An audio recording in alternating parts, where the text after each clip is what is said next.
passengers back. But that's where we need to getting the confidence of the passengers back. Because only the responsibility of the industry, but also the responsibility of the government. So it is when they see the way we are tackled to restore confidence to restore confidence to put a stop to the spread of coronavirus, then you can see passengers turn to the airspace. All right, thank you very much, Mr. Olumide. We'll just pause you there and go back to Mr. Tayo. Mr. Tayo, there is no visible presence of commercial aircraft parked in Abuja. What will become of these aircraft and runways, as well as other facilities at the airports after the airports are opened?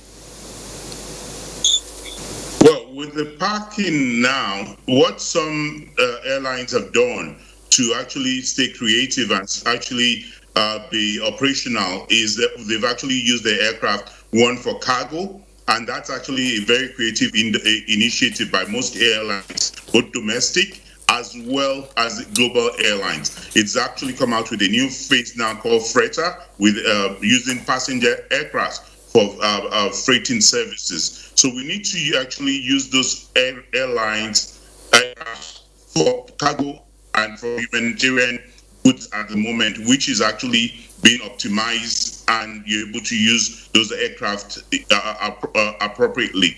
But post-COVID-19, like Olumide said, there needs to be a common protocol. With the protocol being in place, it would help put things in place. And that protocol would help address issues from the airline perspective, from the airport operations perspective, and from the ancillary service providers perspective. Because we know everybody has been actually affected significantly with the COVID-19 pandemic. But what we need to see is once the passengers start coming into the airport, what is the protocol for checking in? What is the protocol for boarding? What is the protocol for purchase of goods within the airline, within the airport? That all needs to be put in place. Moving forward, for the aircrafts that have been parked on the runways and on the ramps, we realize most of the ramps and the runways are not designated parking areas. So what will be done prior to startup is the safety implementation, whereby the strength of those runways and the strength of the ramp area where the aircraft are parked will be evaluated for safety, to ensure that the pressure has not affected the landing strength of those runways prior to operations. Okay, Tayo, very quickly, the sector we know is a top employer of labor. What do you see happening to employment or to jobs after the lockdown? Very quickly, please. What I see happening, obviously there will be some airlines that will go under, because the truth about it is we've seen some airlines had underlying financial issues prior to COVID-19. So this actually just made the worst situation bad.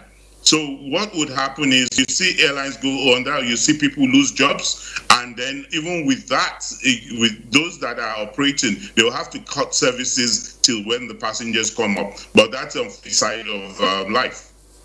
All right. Thank you very much. I've been speaking to Tayo Ojuri, an aviation consultant. Thank you very much for joining us via Skype from Lagos.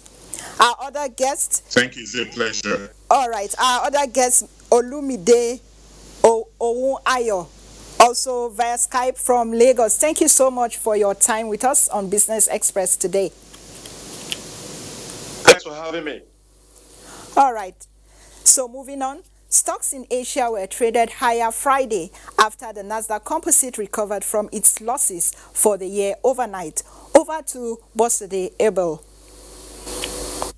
Stocks appear to get a boost Friday, the 8th day of May, from signs that relations between Washington and Beijing are warming, as U.S. and China trade representatives agree to strengthen their cooperation in implementing the Phase 1 trade deal, as the world continues to strive to contain the coronavirus pandemic. European stocks traded higher, Germany's DAX was up 0.75% in early trading, while FTSE 100 is closed Friday in commemoration of Victory in European Day, also known as the VE Day holidays. Asian stocks rose in Friday ahead the release of the US job report for April, with Nikkei jumping 2.56% to close 20,179.09. Shanghai Composite up 0.83% to 2,895.34, and Hang Seng Index also adding 1.04%. US stock futures rose early after more gains in tech led to the Nasdaq Composite erasing all of its losses for 2020. Dow Jones Industrial Average futures were up by 235 points, implying an opening gain of about 211 points. Futures on the S&P 500 and Nasdaq Composite also pointed to Friday opening gains for the two indices. Stocks in Africa traded mixed, with South Africa's JSE Africa Top 40 and Namibia's overall index posting gains, while Tunisia's Tunidex, Nairobi's Offshare, and Ghana's GSE Composite Index depreciated. And still talking stocks, back home in Nigeria, stocks lost steam this Friday at the Nigerian market following profit taking after a winning streak. The all-share index shaved off 1.27% to close the session at 24,045.4 basis points. Market capitalization closed at 12.531 trillion naira. 208 million equities worth 2.193 million naira billion naira exchange hands in 4,320 deals. The banking sector, led by FBN Holdings, GT Bank and Zenith Bank, led activities in the course of the day. And gold eased on Friday as appetite for riskier assets improved after a string of strong corporate earnings, while investors awaited the U.S. jobs report for April to gauge the economic impact of coronavirus-induced restrictions. Let's have the commodity market.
And this is where we end this episode of Business Express. Don't forget you can access all previous episodes on YouTube, and you can communicate with us on Twitter. The handle is at NTA News Now. The hashtag is BizX. We value your feedback, so join us again on Monday for another package. And remember to always wash your hands and keep safe as we fight the coronavirus pandemic.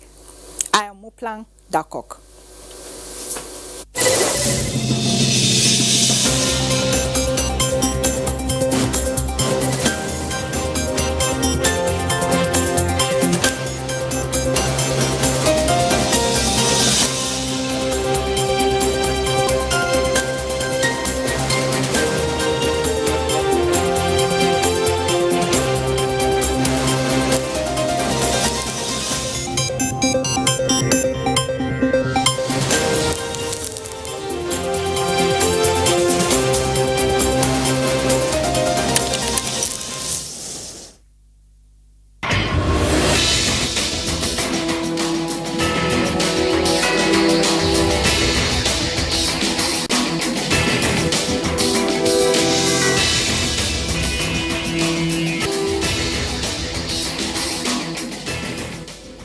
Imagine a station where you access information. Think of a station that creates awareness for national development. Imagine a station that prepares you for a bright and greater future. A station for all ages. Documentaries, classroom and television, events coverage, children's programs and variety shows. Always stay tuned to NTA Knowledge on the StarTimes platform, channel 359. For partnership, sponsorship and advert placements, contact us on NTA Knowledge. NTA Knowledge, learning to broaden horizon.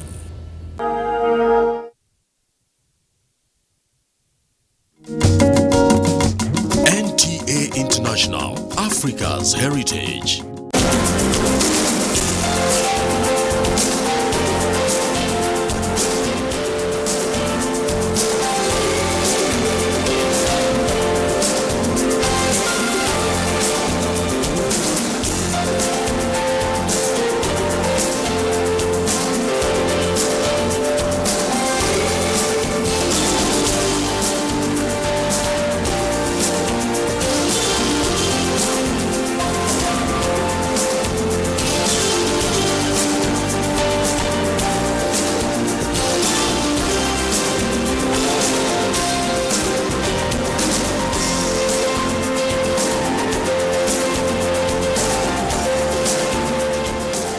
Hello and welcome to Issues of the Moment. Veterinary doctors and other medical experts have confirmed the first known case of human-to-animal transmission of the coronavirus after a Pomeranian dog in Hong Kong was found to have been infected with low levels of the disease. There were also reported cases of cats, including tiger, contracting the virus in America, Europe and Asia. This finding sparked much skepticism from scientists around the world who said it was unlikely the disease could jump species so quickly. There is no confirmed case of animal transmission in Africa. However, the Nigerian Veterinary Medical Association cautioned Nigerians on handling of pet and livestock, including birds, as the country continued to count new infection of the disease. On Issues of the Moment, we will be looking at transmission of COVID-19 from animals to human. My name is Justin Bemunye. You will meet my guest in a moment.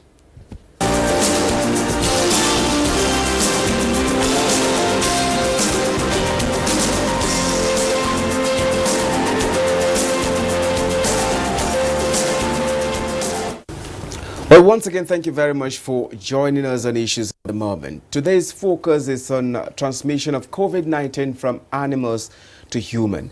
And my guest is the Chairman, Nigerian Veterinary Medical Association, FCT chapter, Dr. Bala Mohammed. Doctor, you're welcome to the program.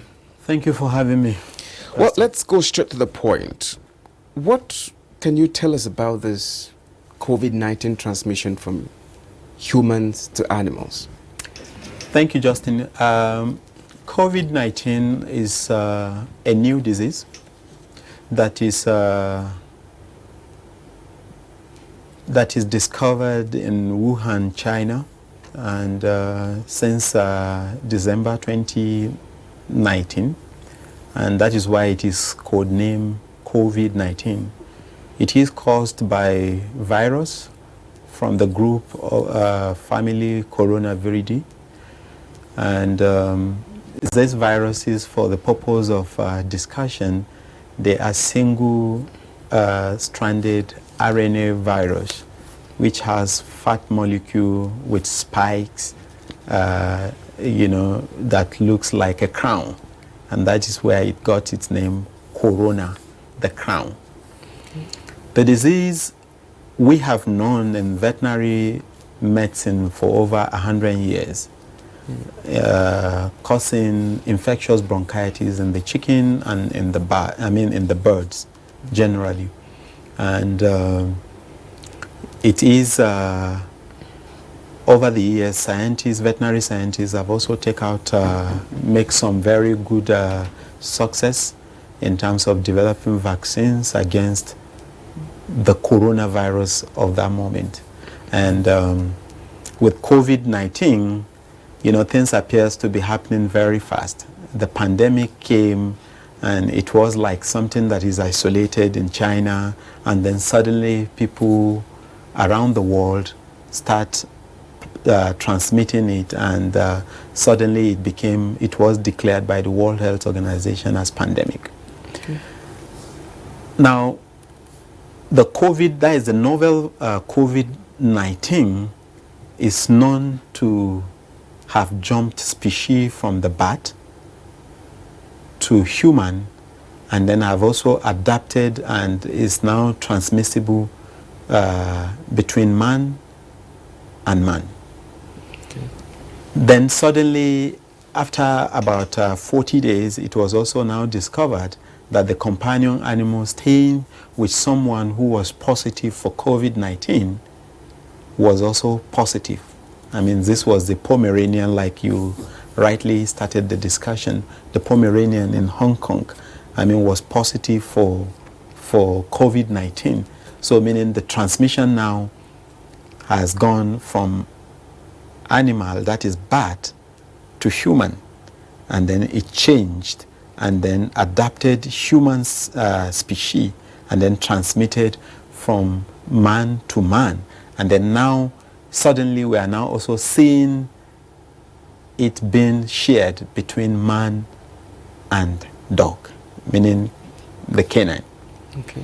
Now, it's a thing of concern because, like you know, the culture of companionship, I mean, having pets or animals as companion is one that will portend another danger where you have animals as reservoirs of these diseases. And then the prayer is that it should not be transmissible between animals and animals.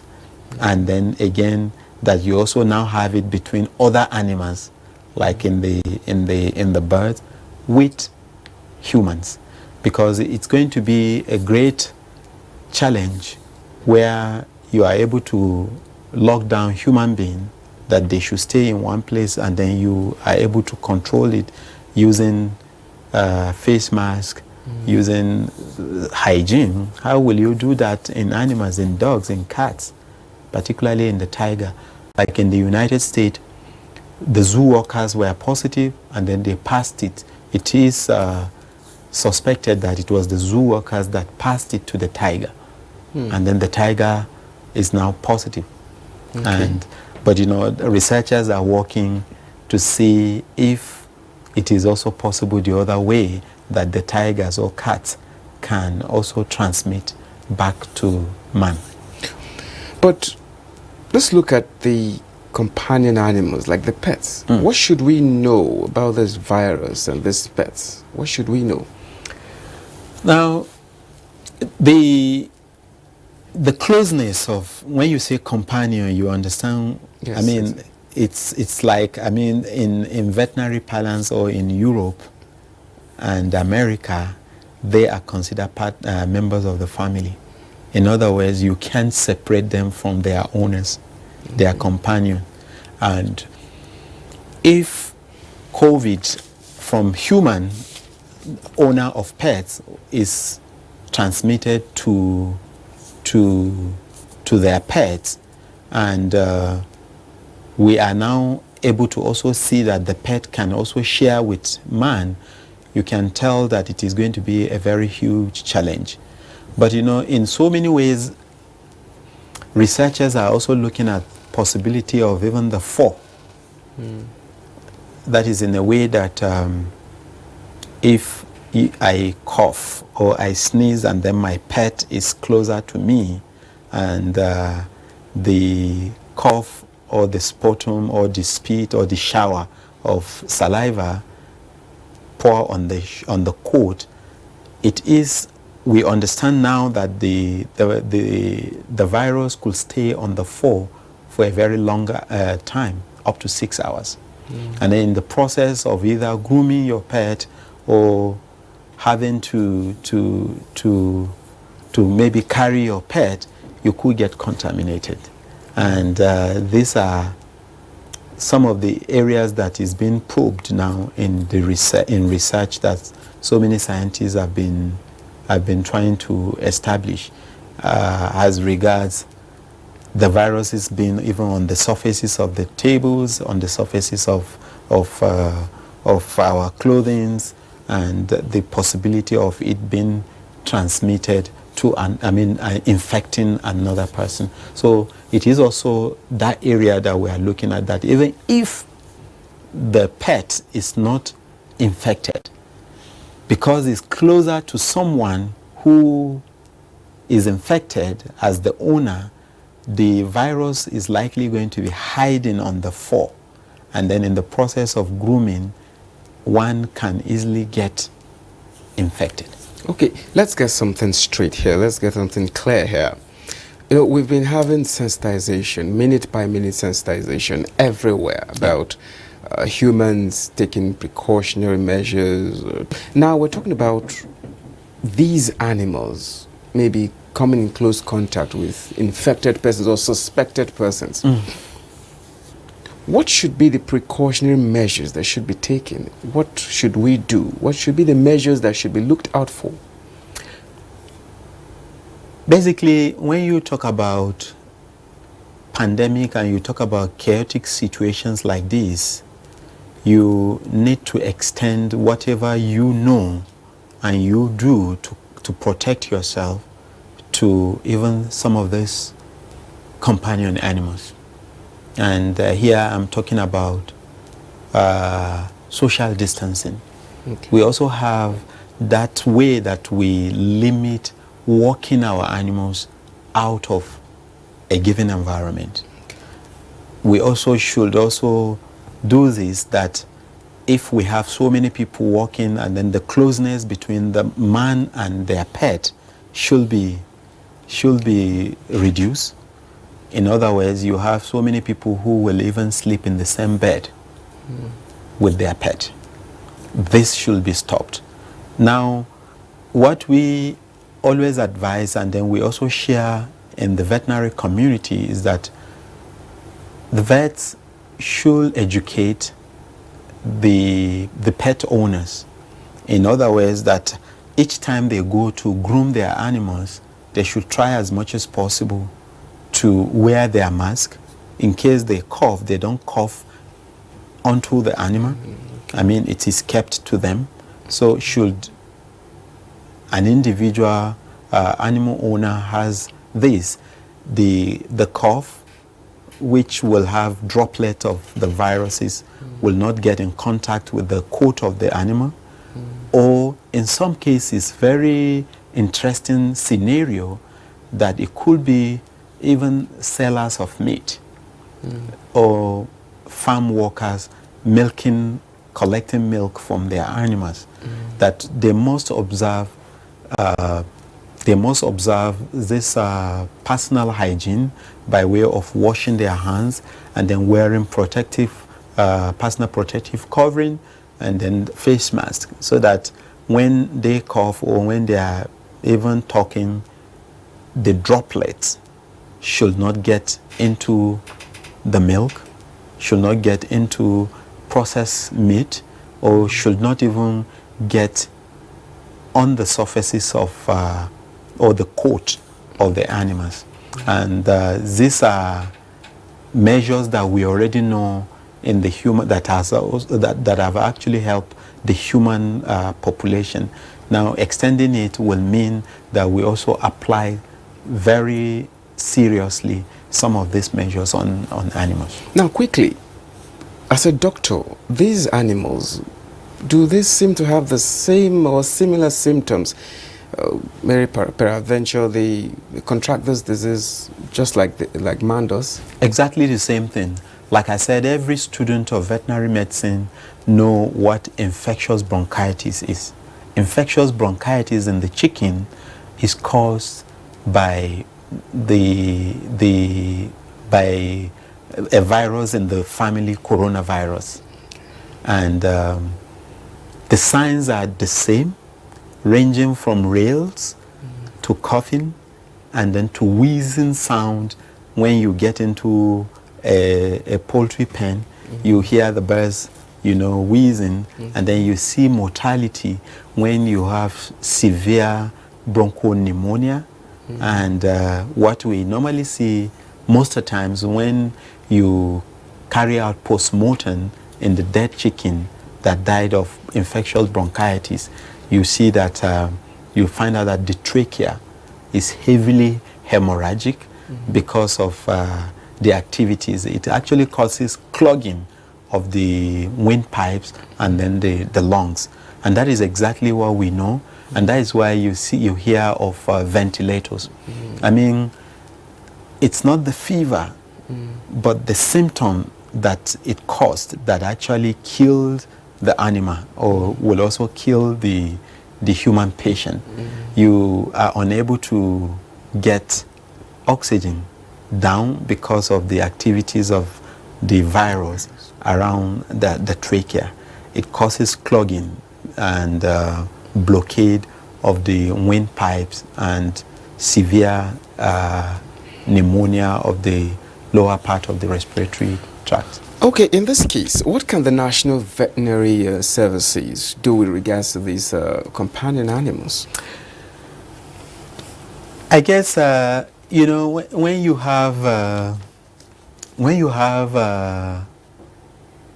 public health emergencies like this that has actually affected human lives and then has something to do with animals, it has to do with changing a lot of protocols. I remember very well that thousands of people left Nigeria, expats left Nigeria with their pet out of the country. As they were traveling, everyone was going back to their countries. You know, they travel with their pets. And by the special grace of God, we are soon going to have relief from this challenge. And then these same people are likely going to come back to the country. And I expect that not only the port health authorities, but also the veterinary authorities will have to be proactive and then take stringent measure in reviewing the SOP, the protocols that actually import or export animals, so that we don't run into another problem of having to import these animals as they come back to the country, having to import animals with suspected cases of COVID-19. Now, it's a little bit complex because the resources are not available. The National Veterinary Service, and then complementing the human health and the containment initiatives of the federal government are already being overstretched. But again, we must be proactive and we must also think about blocking all these other sources of reinfection. Because if you look at the history of COVID-19, it is believed that it came from the wet market. And then there are a lot of theories that these animals are eaten live, these animals are eaten uncooked, and what have you. And it gives the virus that opportunity to change its type, and then they can adapt any new host.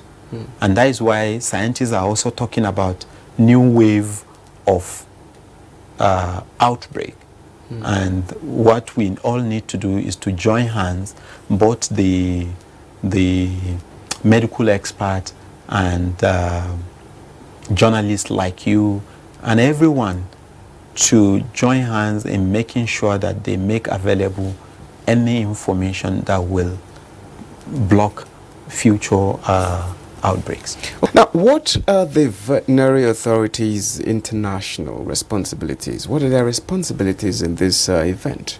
Okay, when you talk about international, the National Veterinary Services actually borrow from the OIE. OIE is the world body, that is the World Animal Health Organization. And they are working so hard around developing these SOPs that I talked to you about, and then ensuring that surveillance activities are also on with checking for these viruses in different species of animals. And then also the risk communication has to be well structured. You find a situation where you mention that a cat is infected and everybody felt all the cat should be destroyed. That is not it. The idea is just to be proactive, and then the idea is for us to know how best human can be protected, and then what is the weakest link of this whole infection. So we have been receiving updates and then guidance from the world body in terms of what to do. And for instance, what we are doing across the country today is actually coming from the world body that advised that we should look at the environmental sanitation, we should also look at animal welfare, and then we should also raise up issues of food safety, bearing in mind that COVID could be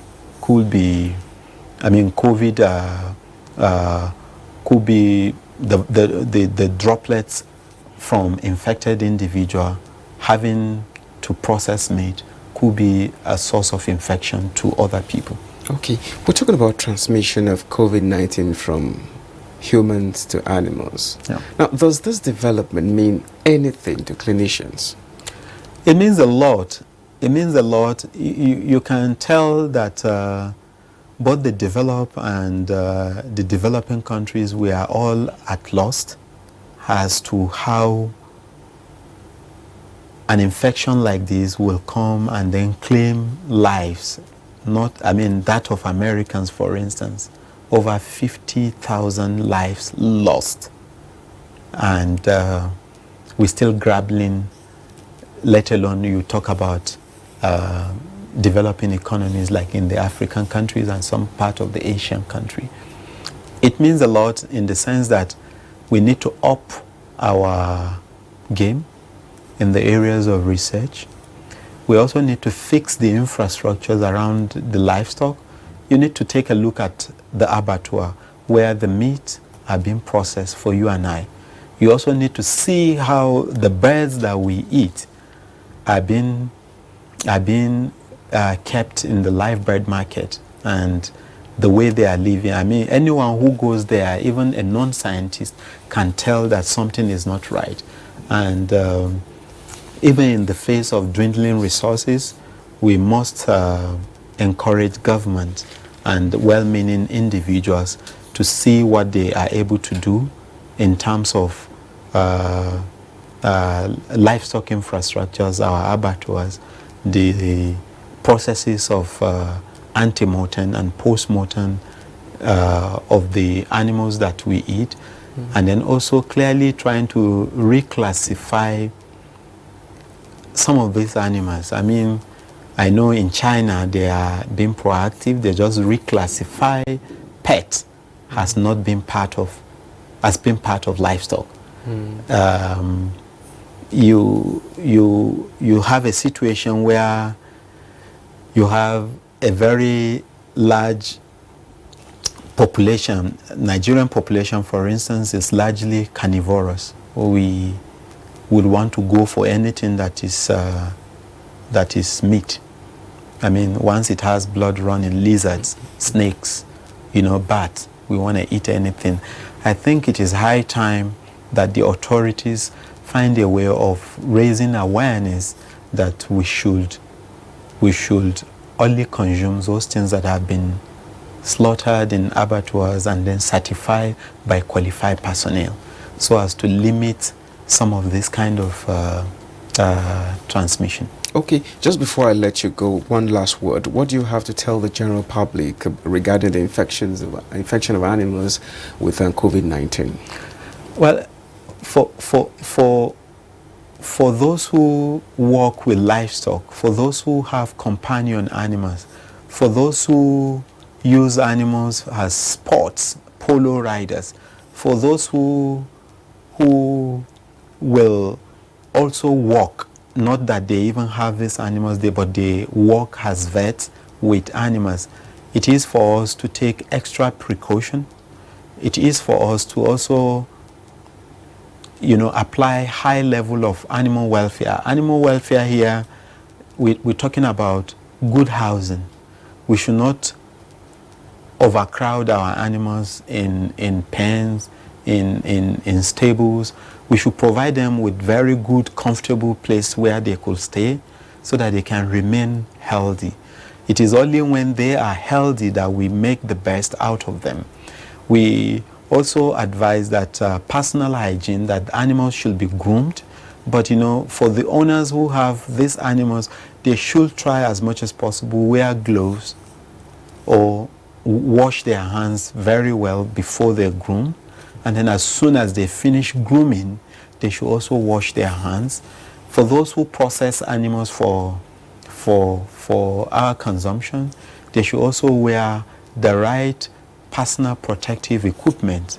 They should be in their boots, they should wear gloves, they should cover their clothes so that they don't take any infection from these animals back to their families. And then they should also not bring the infection on them onto the product that they sell to the public. And I would also want to call on the Presidential Task Force that they can borrow a leaf from what exactly is happening in the FCT, where the veterinary community is being integrated in the emergency operation centers, and then we're trying to provide them with a lot of information. When you talk about community transmission of COVID-19, there is no profession, not even the human medical profession, that know the epidemiology of diseases at community level like veterinarians. We actually work every day with cattle. We work with the livestock owners who largely reside in the villages. And most of the times they mistake us to be their own doctors. So when they have any health issue, they, instead of calling their doctors, that is the human doctors, who they know is the vet that will not only attend to their animals but also should make out time and attend to them. So here I am saying that when we distribute palliatives to the rural communities, they can use the veterinary angle in distributing to the livestock owners, who 90% of them stay in the rural communities, and then that way we are able to provide them information as regards the awareness. The risk communication will be properly passed on to these livestock owners, and then we can also advise our human counterpart as regard how they can be properly surveyed and tracked in the event there is any outbreak at the community level. Well, Dr. Bala Mohammed, thank you so much for sharing your time with us on Issues of the Moment. Thank you so much for coming on the program. Thank you for actually having me, and I will want to also wish all my colleagues happy World Vet Day. Well, thank you very much. Thank you so very much. Thank you. Well, this is where we come to the end of the program, Issues of the Moment, where we've been talking on transmission of COVID-19 from animals to human. And my guest has been the chairman, Nigerian Veterinary Medical Association, FCT chapter, Dr. Bala Mohammed. Thank you very much for staying tuned. My name is Justin Bemunyi.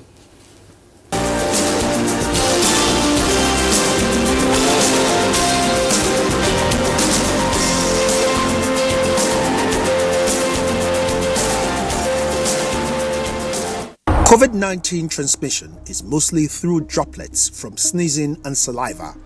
The most effective way to protect yourself from the virus is to practice good personal hygiene. Wash hands with soap under running water, or use an alcohol-based sanitizer if water is not available. Maintain at least 2 meters distance between yourself and anyone who is coughing or sneezing. Cover your mouth and nose with your elbow or tissue when you cough or sneeze. Dispose of the used tissue immediately. If you have traveled recently to a country with COVID-19 outbreak in the last 14 days and you have a fever, cough, or breathing difficulty, call NCDC toll-free numbers before going to the hospital. This message is from the National Orientation Agency.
Hello and welcome to Nationwide on the network service of the NTA. I am Habiba Oladipo.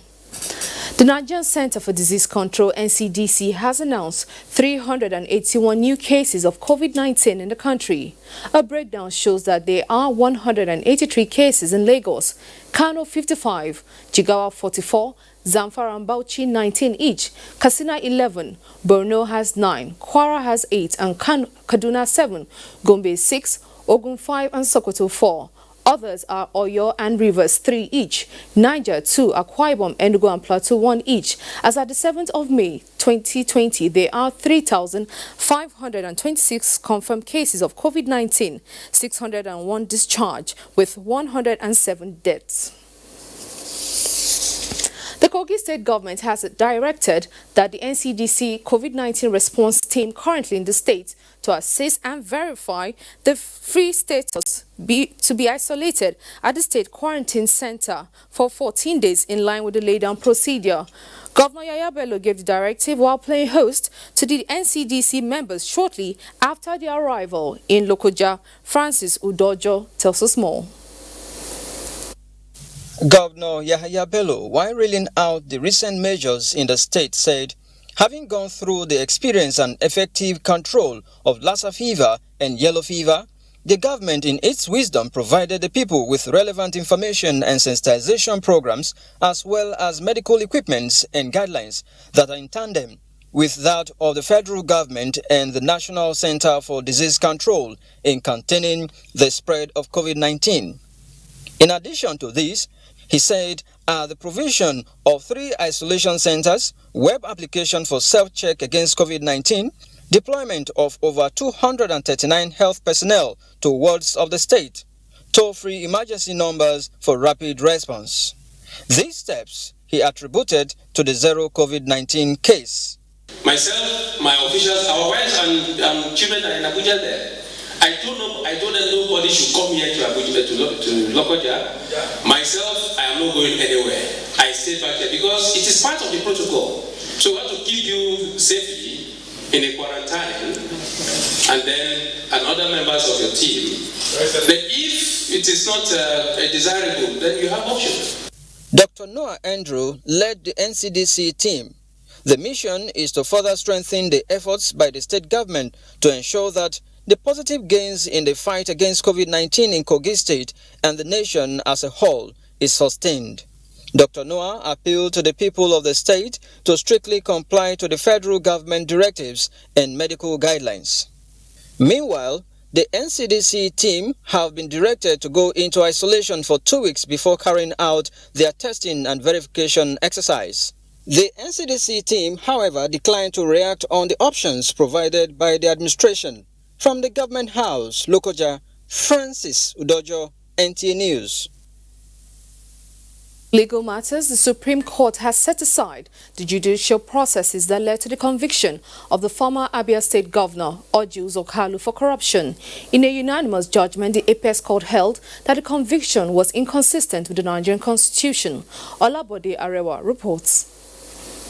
In a judgment, the presiding justice, Justice Amina Adamu Ogie, said the President Court of Appeal erred in law when she granted leave for Justice Mohammed Idris to return to the Federal High Court in Lagos and conclude Orji Uzor corruption trial.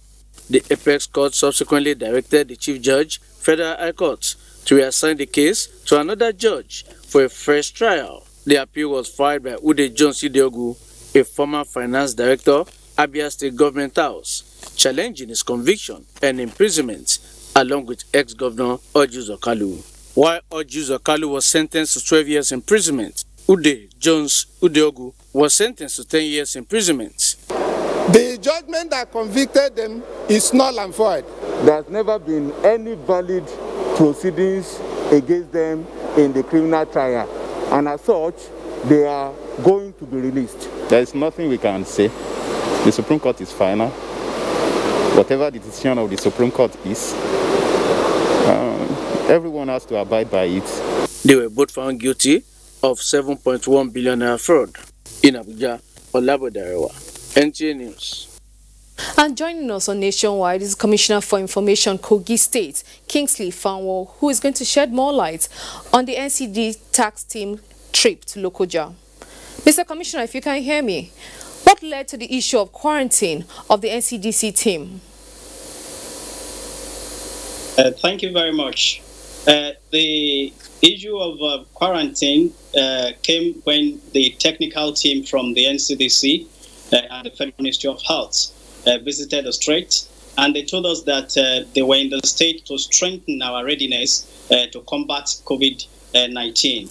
But, you know, the governor of the state took his time to explain all the efforts the state had taken to be able to combat the pandemic, and also told them that the state will be going in line with the World Health Organization and NCDC protocol of ensuring that anyone from affected areas coming to the state is quarantined, and also samples taken to ensure they are COVID-19 free. But the team refused to submit themselves for the test. They said clearly that they are not ready to subject themselves to the COVID-19 test. So we got curious, because if you have come to be able to encourage people to test, why are you afraid of submitting yourself for the same thing? And we got worried also because in Nasarawa last week, one of their drivers was tested positive. So we want to be very sure before you start helping us, we need to be sure that you are free of the virus. So can you confirm or otherwise if the team is still in Lokoja right now? No, the team told us they will be going back immediately to Abuja because they are against subjecting members of the team to COVID-19 test. We don't understand why they are afraid of going with the test. And that's a very clear violation of the World Health Organization and NCDC protocols. So NCDC would need to tell Nigerians why their own officials, who have been on the front line of strengthening efforts against the spread of COVID-19, are afraid of subjecting themselves to COVID-19 tests. So as at now, there's no coronavirus case in Kogi State, but how is the state prepared in the case of an eventuality? Yeah, for now, there is no single confirmed case of coronavirus in the state, and we are working very hard to ensure no case is reported at the end of the day. We are strengthening our sensitization efforts. We are also strengthening our surveillance effort as we have surveillance health officers in all the 239 wards of the state. So we are doing all this to be able to police our state against the event of anyone importing the virus to the state. So we are very good to go. And with the Many thanks, Mr. Kingsley Fanwo, Commissioner of Information, Kogi State, for sharing your thoughts with us on Nationwide. And moving on, 19 foreigners involved in illegal mining in Osun and Zamfara states are to face prosecution as the federal government gears up to increase revenue from the solid mineral sector post-COVID-19 era. Minister of Mines and Steels Development, Olamilekan Adegbite, stated this in Abuja. Economies are bleeding from the attack by coronavirus. Crude oil prices nosediving. Fears of meeting up financial targets are palpable. Even in Nigeria, reverses are made on national and state budgets. Almost all the products in the solid minerals sector have lost their market value except gold. So, the scramble for gold at this period is alarming. In Osun State, 17 foreign illegal gold miners were caught, while 2 in Zamfara State. And this is against Nigeria's mining protocols. So the recent development is a welcome one, because the state governors, they are the chief security officers of their states. And if the governor decides to move with that kind of heavy force, they were able to apprehend this large number of people. So this set of people that have been caught now, we've asked the states to allow us to prosecute them to the maximum extent of the law. State governors' partnership on the solid mineral sector commended. So, what financial prospects for Nigeria as crude oil makes unattractive appearance in the global market? While other minerals might not sell so much because of the lowered industrial output all over the world, gold, which you have in abundance in Nigeria, is selling very well. COVID-19 comes with the challenge of a new thinking for the executives to turn the tide of financial flows in Nigeria. Mie Ogede, NT News. And it's time to join Hinginu in our Lagos Center for more news on Nationwide.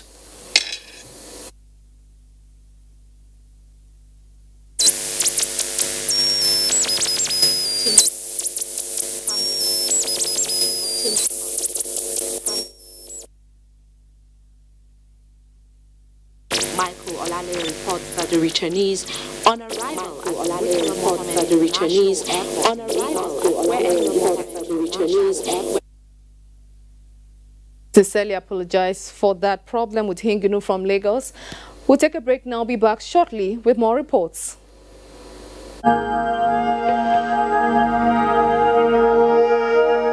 I wish to once again commend the frontline workers across the country who, on a daily basis, risk everything to ensure we win this fight. For those who got infected in the line of duty, rest assured that government will do all it takes to support you and your families during this exceedingly difficult period. I will also take this opportunity to assure you all that your safety, well-being, and welfare remains paramount to our government.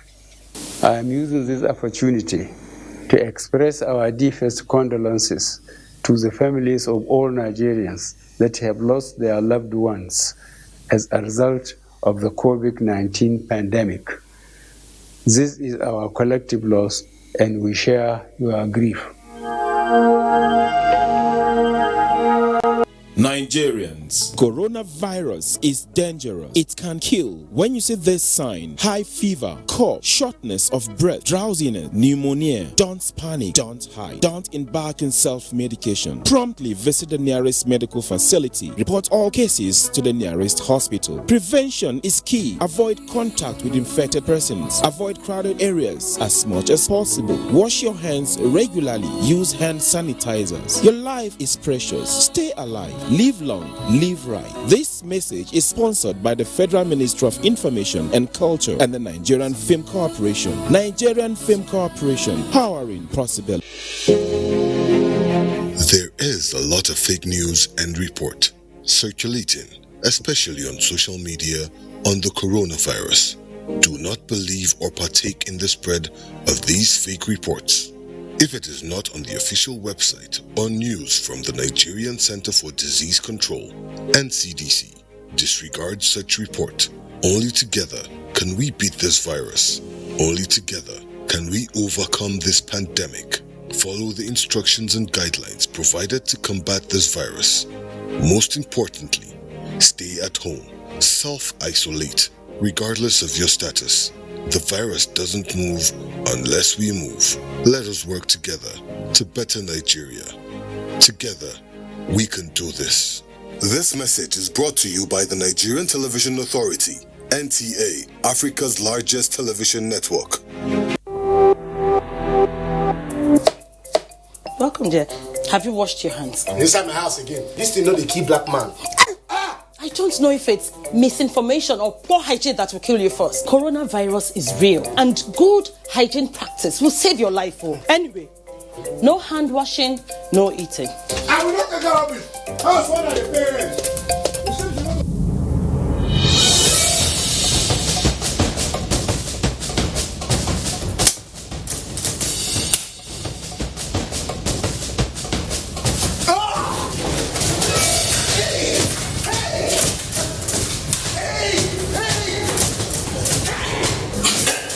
Coronavirus is real and it's on the rise. But you can help yourself and help others to be safe. Remember, we can stop the spread. It's in your hands. This message is from the Akinfade Foundation in partnership with the National Orientation Agency with support from MacArthur Foundation.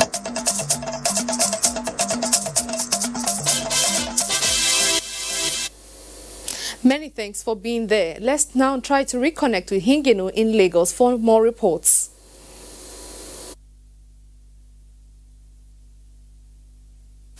Thank you, Habiba.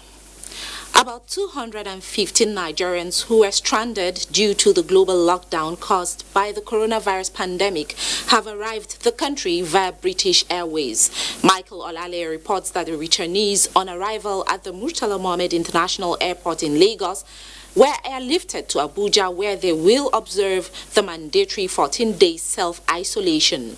The stopover in Lagos was necessary to enable the British Airways convey some UK citizens to London, while the Nigerian returnees were airlifted by an Air Peace aircraft to Abuja. As the ease of lockdown continues, hike in transportation fare is an issue that has put frowns on the faces of commuters in Lagos. Annie Daniels has details. A commercial bus driver there calling on passengers for onward journey to their destinations. Until recently, commercial bus drivers were off the roads. However, following the ease of the lockdown, they were asked to operate for a few hours with some conditions, including conveying 2 passengers on a seat, provision of sanitizers for passengers and drivers, as well as compulsory use of face masks by both passengers and drivers. They carry 3. There's some talk about 2, one at the front. Like before, from Badagry to my 2, it used to be 400, 500, but now it's 800. We give Abiru, they'll collect 1.5. We go remain 3,000. The 3,000 now, we go buy for 2,000 now. How much will remain? All the vehicles we saw were complying with all the laws except the availability of sanitizers.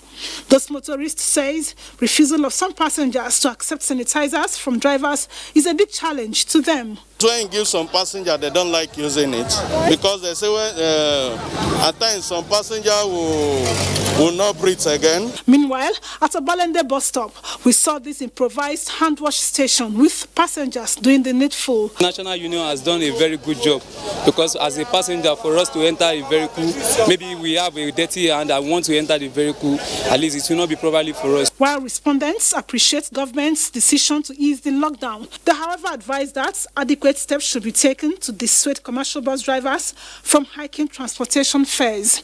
In Lagos, Annie Daniels, NTA News. Commuters between Lagos and Ogun states are not having it easy this period of the partial lockdown as the Lagos State Commissioner of Police speaks on its enforcement. Let's join Adeola Komiakere. The last time I I reported on this access, which happens to be the link between Lagos and Ogun State, there was a checkpoint manned by security agents from the police, the army, and paramilitary outfits. It was the peak of the total lockdown and enforcement. The prohibition of interstate movement was intense, with only essential commodities and workers with ironclad permits or identities allowed to commute through this boundary. But with the partial lockdown, the checkpoints are no more. Strategy now we adopted in our compliance is we have shifted from beggar now to OPIC. So that those who are not supposed to, those who are not entitled to go, we have a turning point there immediately. So those from Lagos that are not supposed to be in Ogun State, we have turning points. People now move to and fro Lagos and Ogun State, but they, however, have expressed their frustrations. The transport is too much. If not because of the reason why that they are coming that I should come to Ibafu, I won't even go. Now see there they say, as I reach they say, I know see our market I will go sell for me. Yes, because everything they love. Traders are hawking their wares all around the place, and the coming days will definitely, or is expected to replicate the situation during the lockdown period. From the boundary between Lagos and Ogun State, I am Adeola Komiakiri, NTA News. That's it from Lagos. It's now back to Habiba in Abuja. It's Hinginu. Relevant stakeholders are working assiduously to support the federal government in stemming the spread of the coronavirus in the country, one of which is the development of video teleconferencing application. President Nigerian Association of Engineers, Babangana Mohammed, in an interview said this is to make the administrative component of the COVID-19 containment seamless. Since the index case of COVID-19 was recorded in Nigeria, the federal government has employed various strategies at combating the spread of the virus in the country. In the light of this, private and public-spirited individuals have been responding positively. President, Nigerian Society of Engineers Babagana Mohammed said the institution has engaged the technical know-how of its members to develop more video teleconferencing applications as means of conducting meetings post-COVID-19. We all need to face it. It's not only meant for medical workers. No. Engineering is playing a key position in this issue. Engineering is key. So we are going to lead in that direction. As I'm talking to you, I am already looking at the post-management of COVID-19. I have set up study groups. We are working on Zoom, having serious meetings on Zoom, webinar. Nigeria or the world itself will never be the same again. Meanwhile, on the recent 8-story building collapse in Imo State, Babagana Mohammed said preliminary investigation is ongoing. And traditional institutions in Akwa Ibom State have pledged to do everything possible to continue to sensitize their subjects on the need to respect government and medical directive on COVID-19. The chairman of Akwa Ibom State Council of Chiefs, Etinyin Solomon Etuk, made the pledge while acknowledging the efforts of both federal and state governments in combating the pandemic. Wisdom Jacob has the report. The Okwi-Bomi Bibio worldwide, Ntenyin Solomon Etuk says, campaigns on personal hygiene and the use of protective equipment to forestall the spread of COVID-19 at the rural areas is ongoing. The royal father called on traditional rulers and parents to promptly report anyone traveling into their community to the state COVID-19 team for isolation and testing. Every village has a town crier. And we pass the message, the paramount ruler will pass the message to the clan heads and the village heads in the respective community, which we did. And as a follow-up, from time to time, we send message across. We get feedback from these communities on how they are doing. Ntenyin Etuk, who is also the paramount ruler of Nsurubiam local government area, advised the people to support government's effort in fighting against coronavirus. Our able sons in the community should stand up to provide the palliative to the poor masses in the community, not waiting for government always. But as far as I'm concerned in Akwa Ibom State, we are not doing badly in disseminating the information. In Uyo, Wisdom Jacob, NTA News. In a related development, with the increasing number of community transmission across the country, tackling the spread of the coronavirus has become a collective responsibility, with the traditional institutions not left out. Chairman of the Etubom Traditional Council in Cross River State, Etubom Basi Oko Basi Duke, in an exclusive interview with NTA, stresses the need to adhere strictly to the laid-down guidelines, especially with the easing of the lockdown. Umo Basi Edit tells us more. Etubom Basi Oko Basi Duke is the chairman of the Etubom's Traditional Council, the highest decision-making body of the Kingdom in Cross River State. He chooses to lead by example. The royal father says taking responsibility and exercising caution have become necessary in tackling the dreaded pandemic. I would advise that everybody, wherever you are, whoever you are, should take precaution, serious precaution on what is going on. This thing has no respect for anybody. We have to practice social distance. That's about 2 meters apart. But it is very unfortunate that when you go around markets, you can hardly find people staying 2 meters apart from each other. Etubom Duke also had this advice for the elderly, whom he stated fall within the vulnerable group. Most of us in our age are easily affected, so we have to be very, very, very cautious how we handle it. He commended the efforts of government so far and sued for more support to help flatten the curve of the transmission. In Calabar, Umo Basidate, NTA News. And Kaduna Network Center is our next stop on Nationwide, where Zulay is our guide. Thank you, Habiba. Good evening and welcome to Kaduna. The 5-man committee constituted by Jigawa State Government to investigate causes of mysterious deaths in Hadejia local government area of the state has discovered that the deaths had no links with COVID-19 as been speculated. The chairman of the committee, Dr. Mahmoud Abdul Wahab, who made their findings known in Dutse, however, confirmed that they counted over 90 new deaths in the area, though not related to the pandemic. Awal Muhammad reports. People of Hadejia local government area in Jigawa State have lately been thrown into a state of confusion due to mysterious deaths recorded daily in the area amidst coronavirus pandemic. Worried by the development, Governor Muhammad Badaru Abubakar dispatched a team of medical experts on a fact-finding mission to the area. Within the 2 days given to it, the committee established COVID-19 was not responsible for frequencies in the death, but rather different health conditions. There's no better evidence of death than the graves where the people were buried. And luckily there are only 2 cemeteries, 2 graveyards in the community. So we went there with the assistance of the traditional councils and the undertakers, and were able to count the number of graves that were made over that 1 week. And we discovered there were 92 graves over that 1 week period. So this is against the allegation that 100 people have died over 4 days. A questionnaire for verbal autopsy adopted indicates that the cases involve persons from 60 years and above with no travel history. Hadejia is among the local government areas that have not recorded any case of coronavirus pandemic in Jigawa State. From Dutse, Awal Muhammad Kazaure, NTA News. And as repatriated Almajiris from neighboring states keep increasing the figures of coronavirus cases in Kaduna State, the authorities have tightened enforcement of interstate travel ban at the boundaries by returning errant travelers back to base.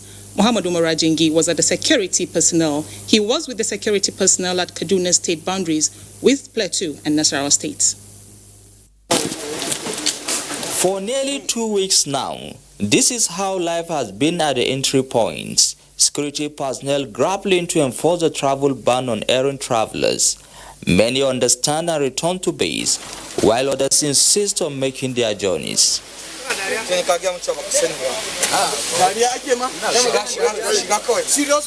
At this checkpoint in Zankan village, boundary community between Kaduna and Plateau State, desperate travelers create alternative routes through the forest to beat security checks. On our way to the boundary between Nasarawa and Kaduna State, the enforcement team caught up with these vehicles conveying Almajiris who were being repatriated from neighboring states. We allowed them to pass through our state because they were holding a valid pass from different state governments in the north, and we have no objection than to allow them. As the operation continues, many defaulters were intercepted and asked to return to base. The authorities have advised motorists without valid pass to stay away from Kaduna State or face stiffer sanctions. In Kaduna, I am Muhammad Umar Ajinki, NTA News. And we're back to Habiba in Abuja for more on Nationwide. Many thanks. More than 70 women groups have received consignments of food items from the Ministry of Women Affairs for onward distribution to the most needy. Momso Damian Datsi reports. These are leaders and representatives of various women groups from across Abuja gathered here to receive donations from the Ministry of Women Affairs for onward distribution to the most vulnerable in their groups. The organization trusts you, and that's why that leadership is bestowed on you. I want to appeal to our conscience that in the name of God, let's ensure that all that has been received here reaches the most vulnerable in your organization.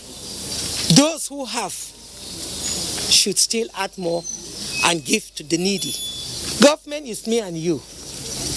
It is not possible for Mr. President to feed every family, but we can assist government by ensuring that we reach out to the poorest of the poor, those in need. From religious bodies, social circles, civil society organizations, political bodies, and all are gathered here, over 72 of them. On behalf of the masses and grassroots voters and needy, I say thank you very much to the federal government and through our Minister of Women Affairs. I give the needy, many needy, and two ITB camp. I went to Boali and Pape. They are the only one that federal government didn't give them anything, so I have to go and give them. Beautiful. I wish other establishments and organizations will do the same, because I know really one institution, one organization cannot meet up, because the crowd, the vulnerable, they are quite a lot, and we pray that whatever they are doing, people will appreciate. Here with me is Ifeoma Chikeze, who says the palliatives would have come at any time better than now. There are families who cannot afford a meal a day. There are families, especially at this trying time, there are families that have experienced battles between husband and wife, family unrest. Many families live by the day. I want to appreciate Mr. President that even though as we've been locked down in the house, he remembered the women, he remembered the families, he remembered the nation. And today in Abuja, Momso Damian Dati, NTA News. And it's time to join Chineye in our Enugu Network Center for more reports on Nationwide. Thank you, Habiba. Good evening and welcome to Enugu. As the world marks International Red Cross Day, Anambra State chapter of the Red Cross Society has appealed to the federal government to consider the establishment of the Ministry of Humanitarian Affairs in all the states of the Federation for prompt response to emerging crises in the future. The state chairman of the Red Cross, Professor Emeka Kachi, gave the indication while addressing journalists in Oka, the Anambra State capital. Uchenna Nwekoyo has details. The Red Cross is a globally recognized non-governmental organization who is at the forefront of humanitarian services in disaster situations. Anambra State Chairman of the Red Cross, Professor Emeka Kachi, said, given the excruciating experiences of Nigerians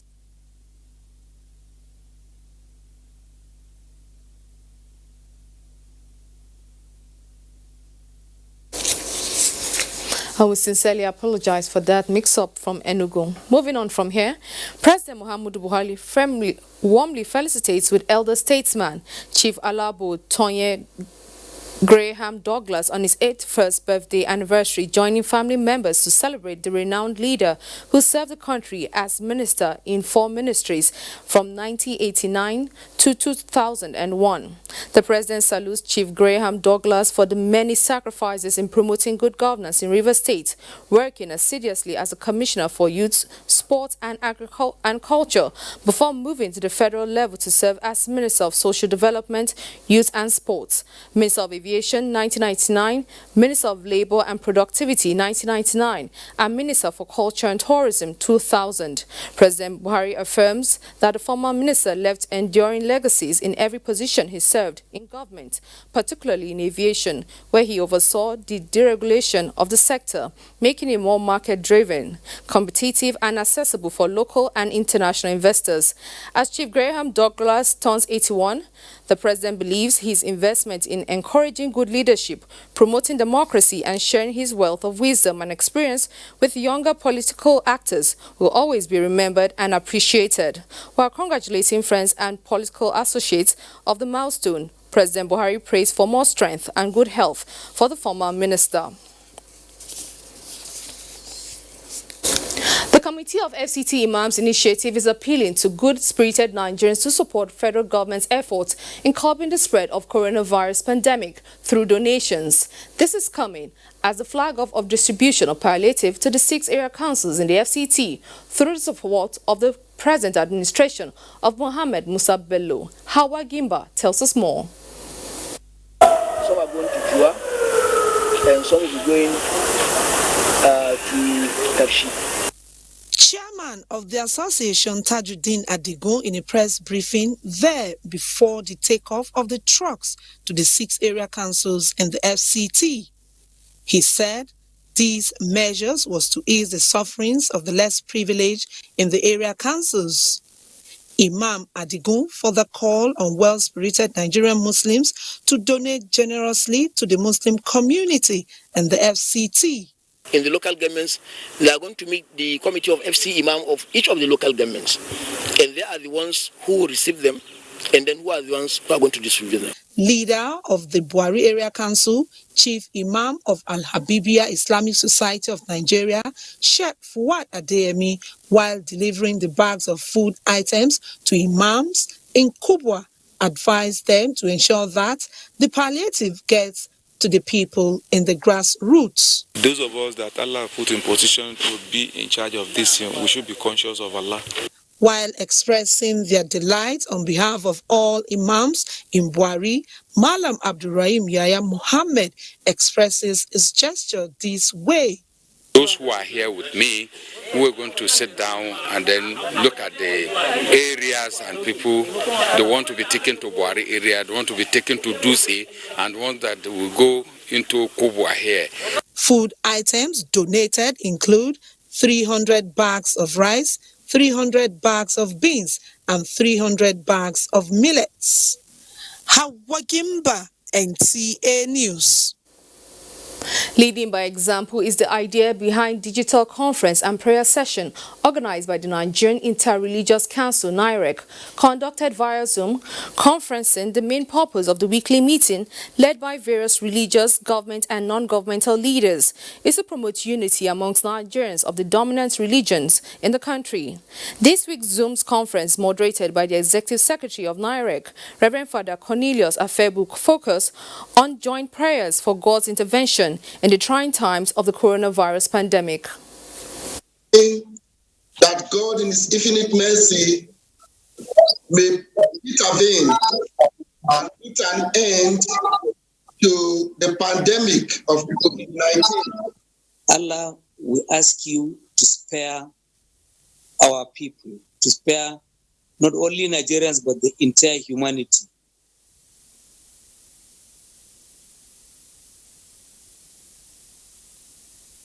Platform to demystify myths about COVID-19, promoting the right mindset and advocating a healthy lifestyle in order to defeat the virus.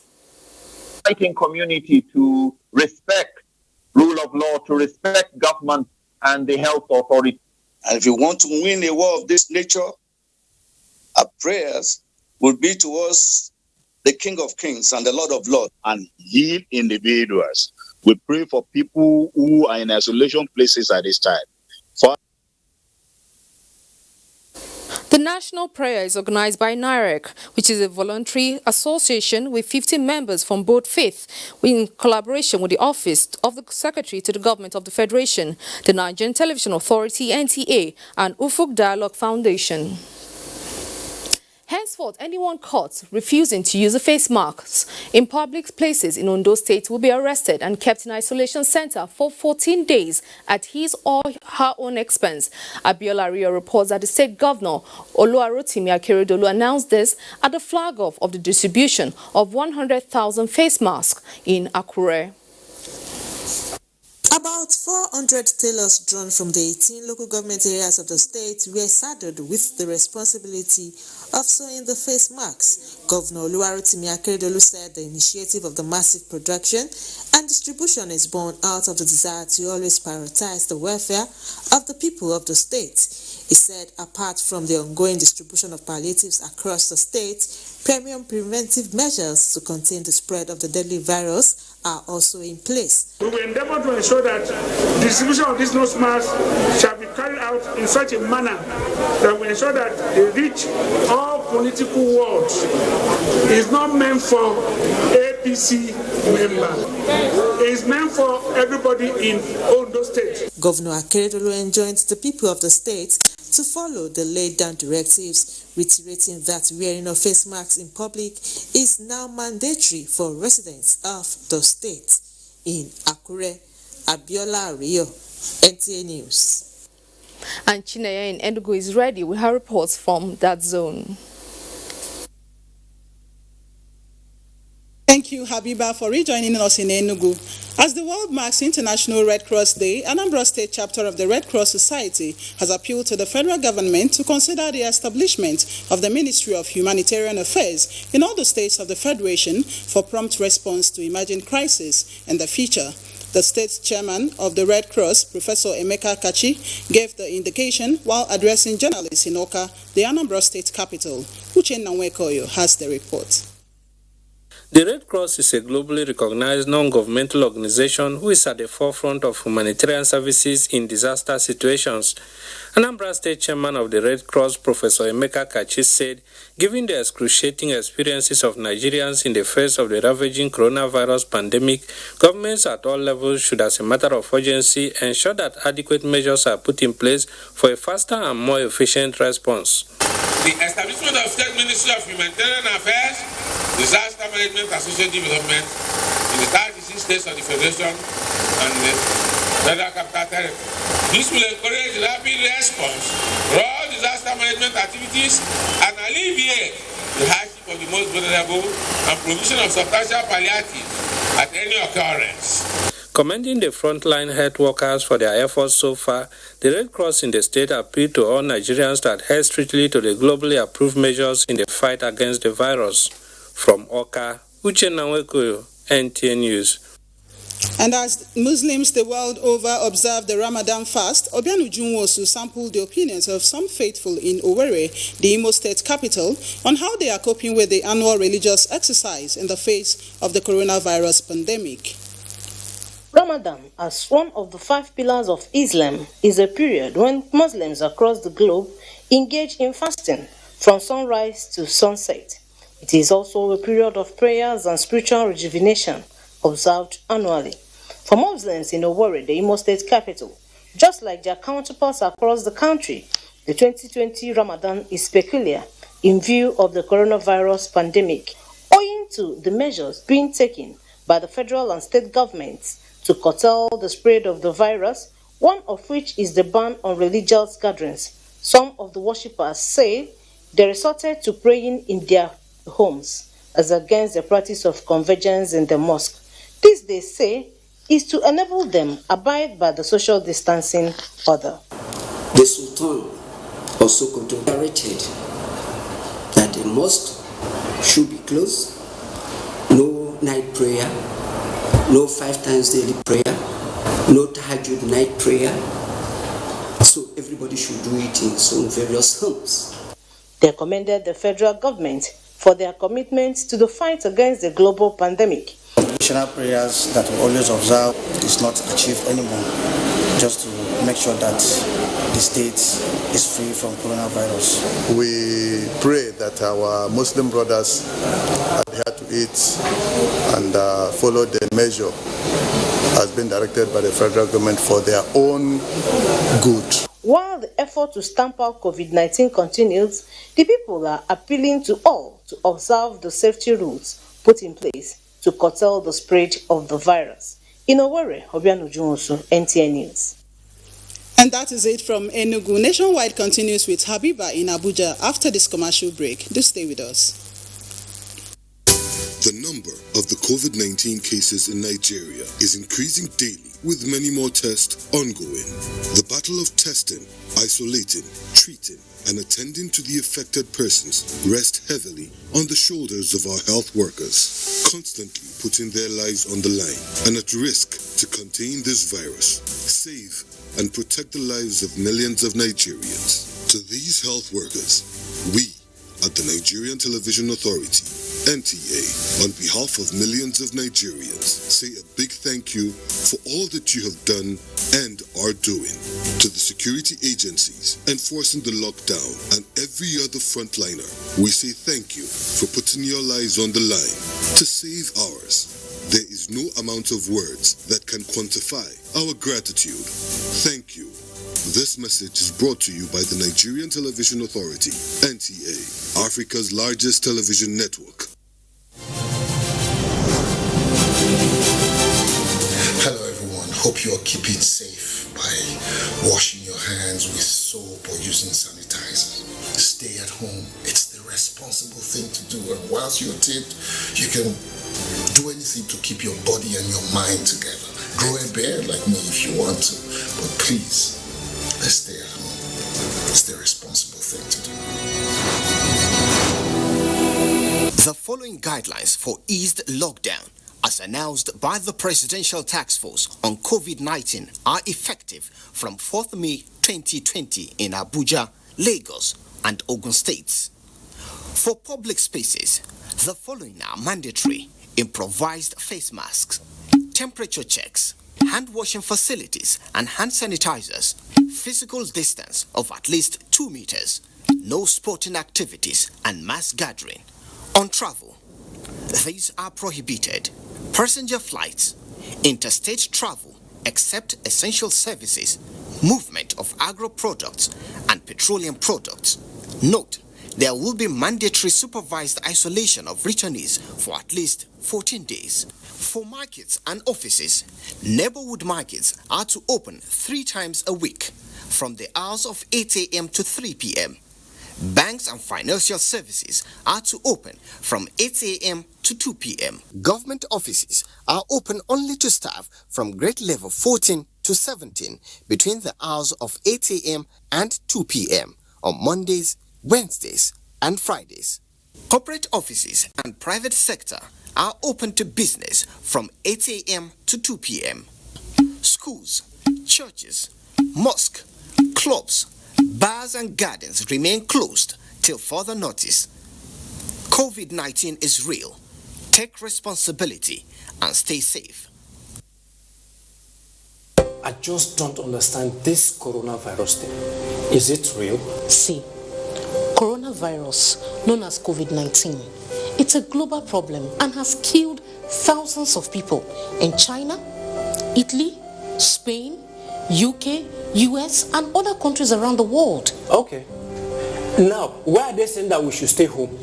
Because if you go outside and get in contact with someone who is infected, you become infected and then come back home, affect your family. That's how it happens in other countries. Now, please help me explain what this social distance is all about. See, as we are now, the virus travels through the air and by touch.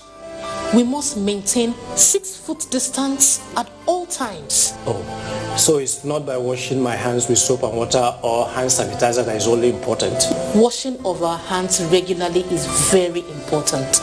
But we must come together and fight this virus like we did Ebola. It is our responsibility to each other.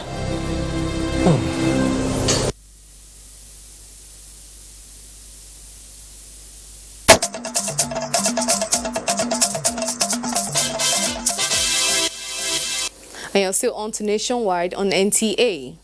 Primary healthcare centers across the Federal Capital Territory are now fully equipped to attend to the medical needs of pregnant women, nursing mothers and their babies. Director of Disease Control and Immunization of the National Primary Healthcare Development Agency, Dr. Basi Okposen, disclosed this while on an inspection tour of facilities to conduct vaccination as part of activities marking the African Vaccination Week. Elizabeth Omori tells us more. Nigeria, over the years, has improved its routine immunization intervention to fight communicable diseases, and the African Vaccination Week helps to strengthen immunization services in the health sector. A visit by the National Primary Healthcare Development Agency to primary healthcare centers within the FCT was quite fruitful.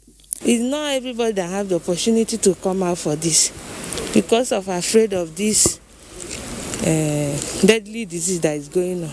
But I just thank God that my baby have completed it 9 months because it can keep them away from this disease, especially all these measles and other sickness. The government is trying and the staff of this hospital is okay and they are putting on their best. Since the outbreak of coronavirus in Nigeria, reports show that a percentage of nursing mothers and pregnant women have refused to seek Medicare at primary health care centers. This, the agency says, is not in the interest of the mothers and their babies, especially as it concerns vaccine-preventable diseases. Visit your nearby PSC facilities that are nearby to you and get your children immunized. Get yourself treated for the basic ailments. The hospitals have been taught basic protocols that they will make sure that you are safe and they themselves they are also safe. Don't be afraid of saying you will get to the hospital and you pick an infection. The facilities are safe for you to visit. With over 240 primary care facilities in FCT, it's expected that these facilities that are closest to the communities should be performing optimally. One-on-one client counseling, one-on-one client attendance, one-on-one treatment and immunization of vaccine are all taking place there. The African Vaccination Week is set aside to create awareness on the importance of immunization. In Abuja, Elizabeth Omori, NTA News. And the Nigerian Center for Disease Control has certified the testing laboratory established by the Bayero University, Kano, to support other existing ones in the state. NCDC lead laboratory surgeon Dr. Abubakar Jaffa disclosed this during an inspection visit to the Aminu Kano Teaching Hospital, where the second laboratory is situated. Lawa Salau Inua reports. The testing laboratory, established under the Center for Infectious Disease Research by University Kano, is to complement other laboratories for prompt response to COVID-19 patients in the state.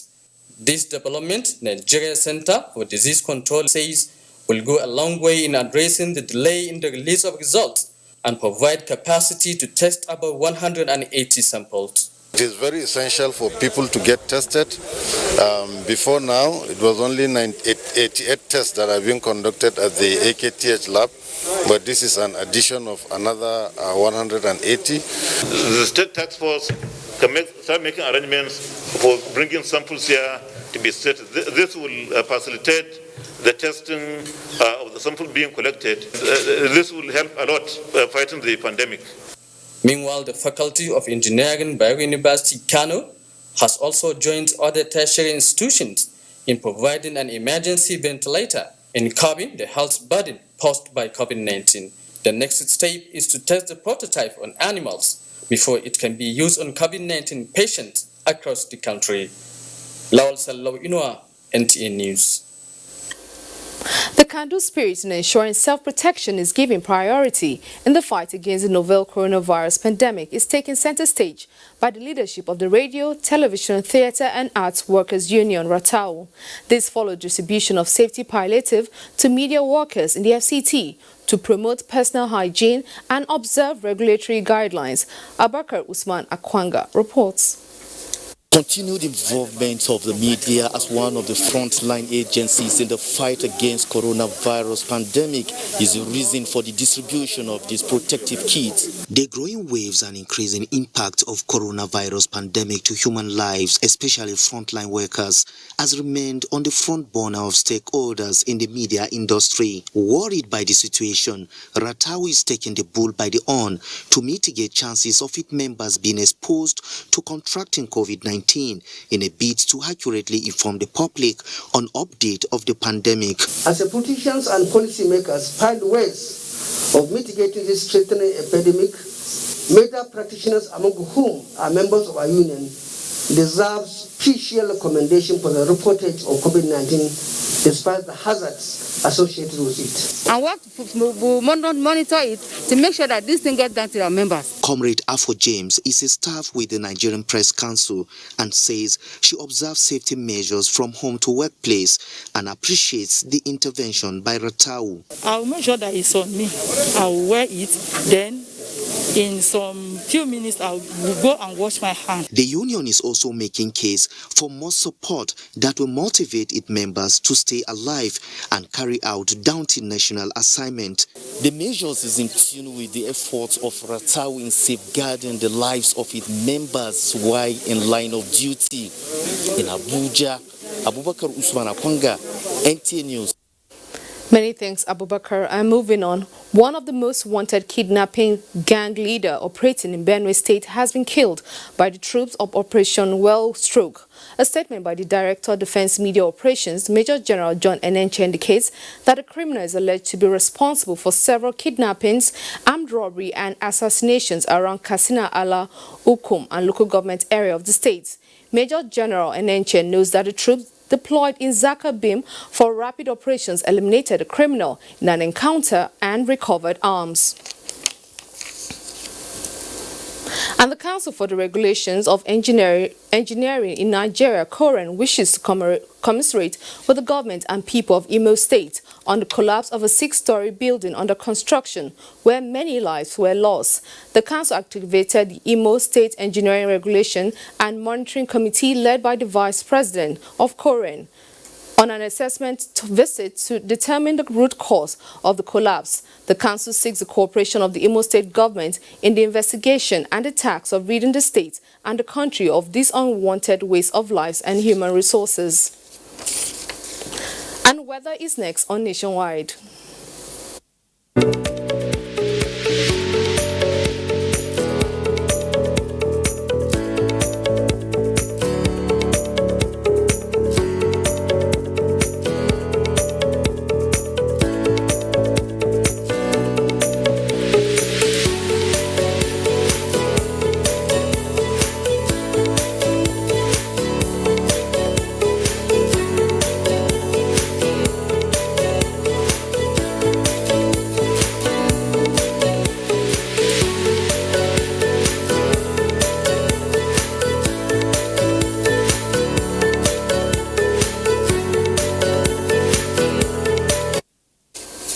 And that's Nationwide for today. Many thanks for watching. I am Habiba Oladipo.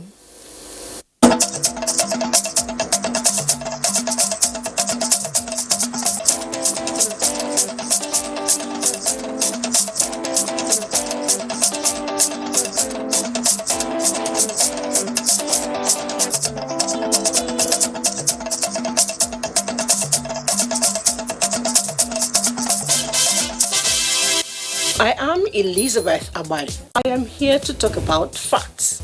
There is so much misinformation and distortion out there, especially on the social media.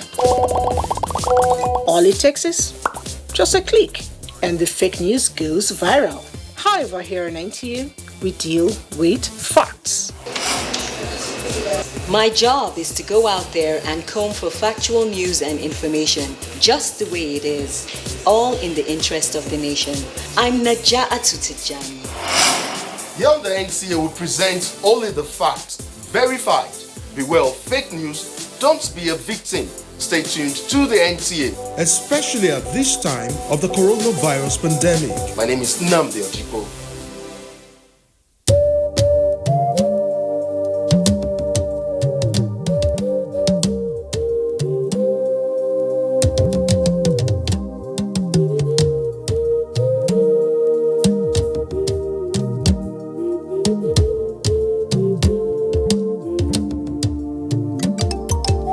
Do you not know that our enemies have no face? They are indigents of no state. They come from no place. And if this boat capsizes, every one of us will go under. So when the drums sound, let everybody answer. Do not say, I am the Iroko when the forest is burning. Do not say, I am the Obeche when the forest is burning. Our differences will not stop us from perishing together. So when the drums sound, let everybody answer.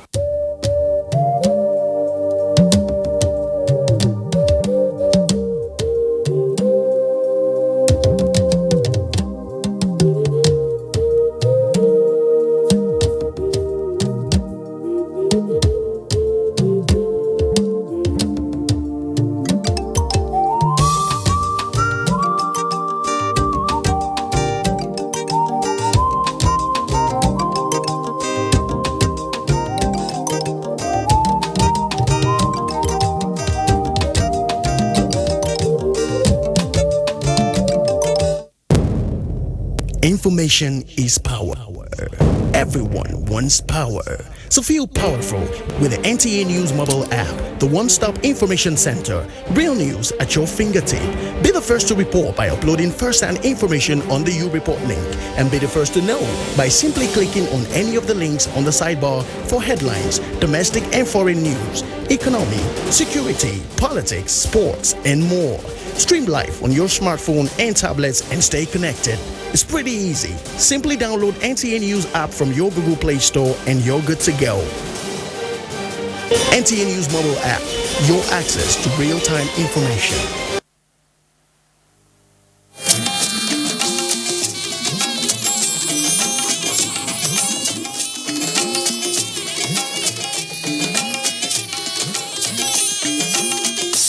This is the network service of the NTA.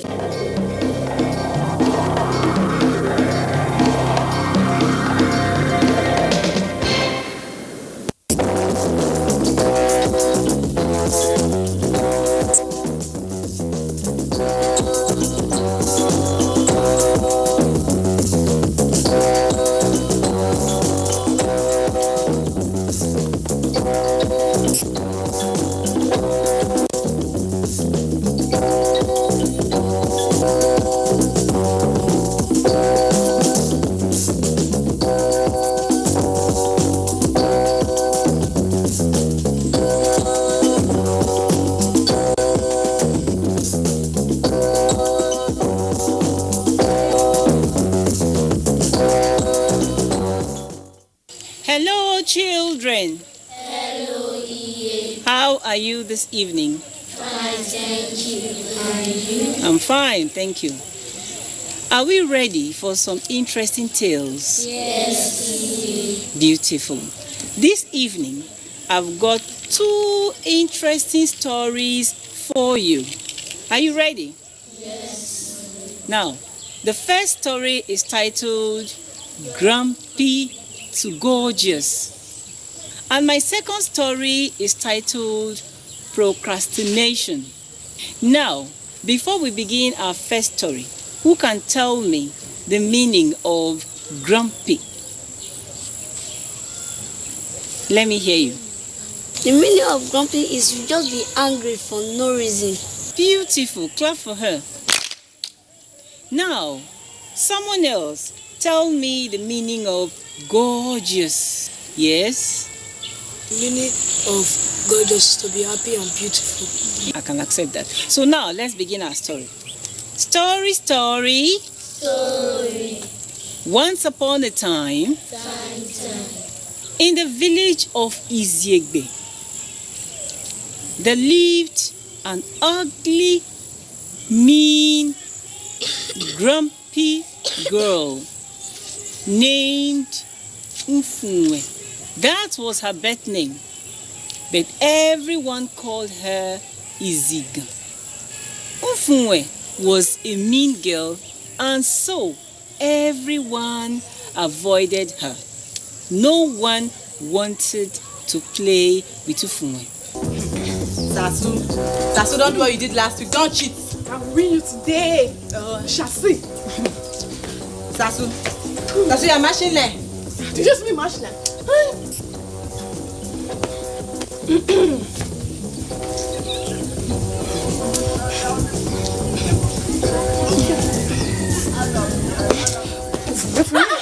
Oko, what has she done? Anime. Yes. Me? Do you want me to beat you up? Please, let's go. You better talk to your friends. Brenda, I will beat you here. I'll slap your dirty face.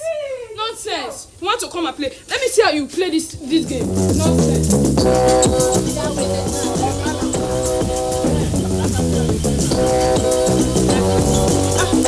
Izigan, how are you?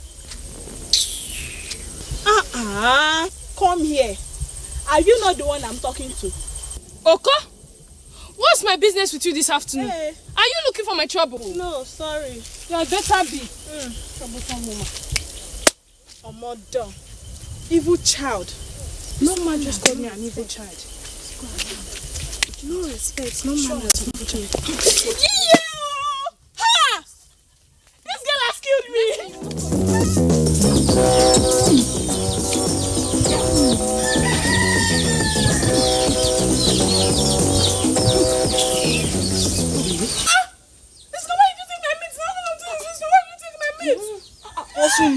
Can't you see she was about to eat that when you took it? What is it? Oh, come where? What is your business in this matter now? Oh, come where? Thank yourselves I'm in a good mood this evening. Nonsense. My daughter, stop crying. My son, don't you know her? Are you new in this village? I don't know you. Just moved in a few days ago. No wonder. That girl, she is the troublemaker of Iziegbe. Thank your stars. She would have beaten you up just like that. Hey, Epa, Itoya, am I lying? Oh, my sister. Iziga. That girl. Do you know what that girl did to me, my brother? I asked her to come and help me harvest my yams. I was so happy that day. She worked so hard.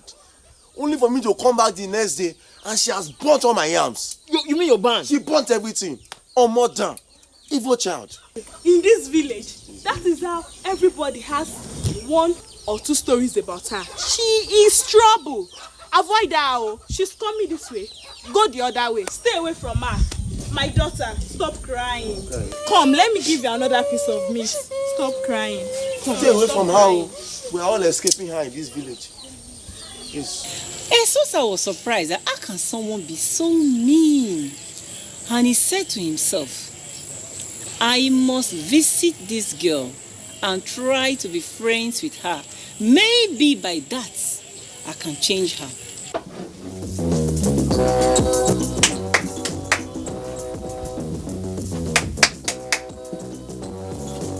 Koye, Lawogun. Good afternoon, my son. How are you and how can I help you? Yeah, I'm fine.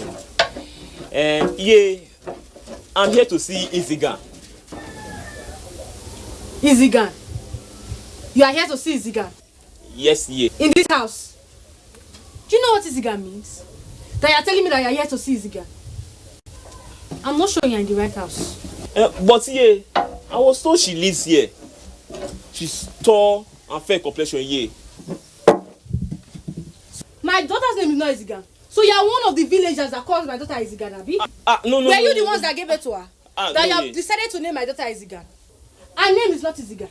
Her name is Ufunwe. Did you hear me? Yes, yeah. Her name is Ufunwe. Yes, yeah. By the way, who are you and how can I help you? I've not seen you around before. Oh, yeah, I'm Esosa. The son of Osaro, who just moved in a few days ago. Oh, the new family that moved into the village. Yes, yeah. How can I help you now? Hope you've not come to report like the rest of the villagers do. Because if that's what you came for, I do not have that strength. You can leave. No, yeah, I'm not coming here to complain. You have not come here to complain? No, yeah. Okay, come, let me show you where she is. Behind this house here. Yes. She should be there. She usually plays there. Behind the house. Go there, you see her. Okay, yeah. Alright. Thank you. Yes, my son. Okay. It's okay. Hello? You again? What kind of pest is this one? We're not quarreling now. How did you know my name? Oh, your name? Your mother just told me your name just now. Oh. You know, Ifun is a beautiful name. But why do people now call you Izigan? And why you now mean to others? Me? I'm not mean to anybody. They are the ones that are looking for my trouble. Nobody likes me in this village at all. And the funniest thing is that I don't like them either. I don't even care.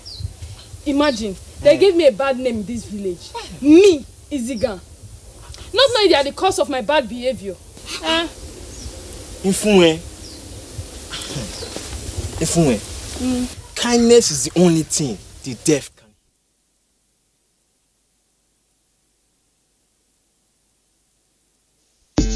This is the network service of the NTA. We now join our outside broadcast crew for a live telecast. Please stay tuned. Fasting, and we have to first file your reports before going to break your fast. We're sorry about that. But let's get back to today's business, hoping that you have accepted the apologies. As usual, we will take first the remarks of the chairman of the Presidential Task Force on COVID-19. Then we take the technical briefings from the Minister of Health, the Director General, NCDC, and the National Coordinator. If there are updates from the various ministers, we shall let you know before we take the questions. But let's make today's business very brisk so that we can make our questions very, very compact. I thank you very much. I now invite the chairman of the Presidential Task Force to the podium. Members of the Presidential Task Force on COVID-19, distinguished ladies and gentlemen, gentlemen of the press, let me further extend the profound apologies of the Presidential Task Force for this delayed briefing. You wake up in the morning and you have to contend with several issues as regards our national response. And we hope in spite of that, we will be able to cover as much ground as possible and to also allow you, for those of you that are observing the Ramadan fast, to be able to file your reports as quickly as possible and also go to break your fast. I welcome you to the national briefing by the Presidential Task Force on COVID-19 for Friday, 8th May 2020. Nigeria, like the rest of the world, continue to plow through this uncharted territory of COVID-19. The national response being pursued is robust, comprehensive, and all-inclusive. State governments have been constantly consulted and advised to adapt and align their actions with guidelines issued by the federal government. The Presidential Task Force has intensified the monitoring of the level of compliance with the advisories and guidelines already issued. The outcome of our surveillance still points to the fact that violations are still very rampant, and as I have always pointed out, it portends not only danger, but it's a very dangerous trend. The Presidential Task Force has been consulting with the security agencies and arrived at the conclusion that strict enforcement should be adopted. As part of the conclusions of the meeting with the security chiefs, the following were also agreed. 1, to strengthen enforcement in collaboration with the states. 2, all exempted persons, including journalists and medical personnel, should always carry a verifiable and authentic means of identification. 3, security agencies should improve monitoring of their personnel and interaction with the citizens. 4, citizens should respect the sacrificial role of security agencies and desist from assaulting security personnel and damaging security infrastructure. And 5, appropriate PPE and related protective gears will be provided for the security personnel. 6, security agencies should always respect the fundamental rights of citizens during enforcement. And 7, enlightenment and awareness should be intensified at all levels. And lastly, 8, if need be, revisit the strategies on the basis of spatial compliance. I must reiterate that the measures taken are not punitive. Rather, they are to save our lives and prevent the uncontrolled spread of COVID-19 among our beloved ones and within our communities. We recognize the existence of multifaceted challenges and shall keep on emphasizing this in our daily briefings as well as through our information, education, and communication media. The Presidential Task Force urges the media and all key stakeholders to step up the roles we play in the sensitization and awareness efforts. Nigeria is presently at the community transmission phase. And yesterday, Thursday, 7th May 2020, we witnessed the highest single-day number of 381 confirmed cases. This could be considered worrisome, but for the fact that this rise is associated with our increased testing capacity, which has provided opportunity to detect hitherto hidden cases. However, this increased testing does not translate to higher fatality rates, as in the last few days we have witnessed a good number of discharges and a continual reducing daily fatality rate. We have also received reports from the state which suggest that the treatment centers are running out of bed spaces. As we assess the situation, the Presidential Task Force shall also begin to examine our peculiar circumstances, modify the strategies for care management, and consider viable alternatives where necessary.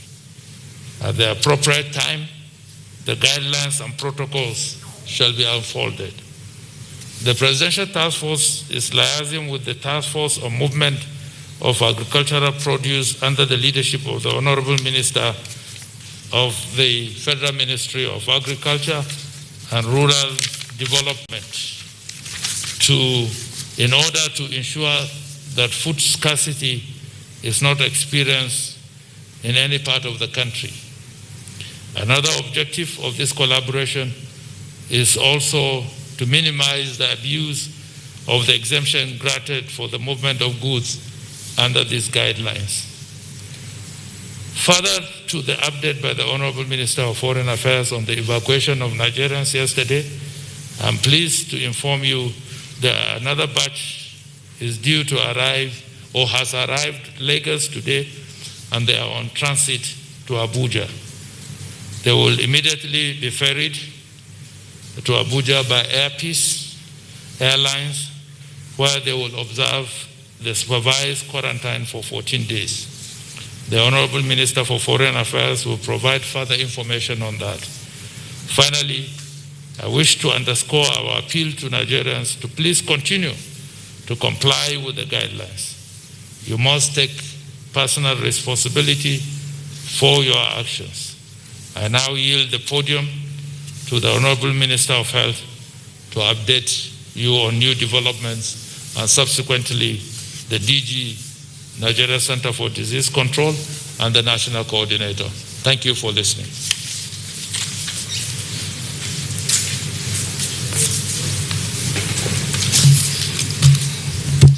Good afternoon, everybody. The Secretary to the Government of the Federation, Honorable Ministers, Director General, Directors here, ladies and gentlemen. As of today, we have had 3,526 COVID-19 cases in Nigeria.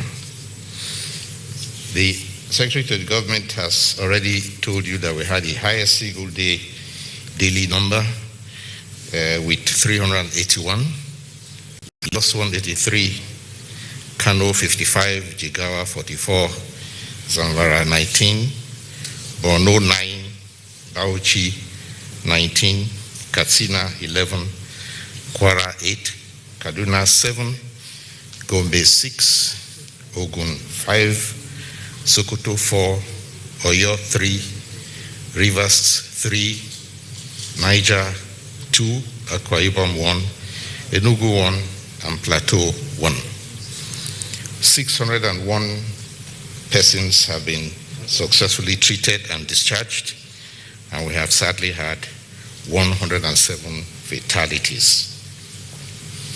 As the COVID-19 pandemic increases and progresses to community transition level in Nigeria, the Federal Ministry of Health and other organs of government are continuously seeking measures to check or control or break the transmission, and so to control the spread with tried, tested, and also innovative measures and guidelines. Our ideal is still to identify all positive cases and isolate them, both the symptomatic and the asymptomatic, to safeguard the health of the rest of the population, as well as provide care to the symptomatic. And this includes our efforts at intensively building the expertise of critical care doctors and nurses to utilize ventilators and other appliances being allocated to intensive care hospitals nationwide. The sustainability of this strategy may be challenged as time goes on by the evolving realities across the country.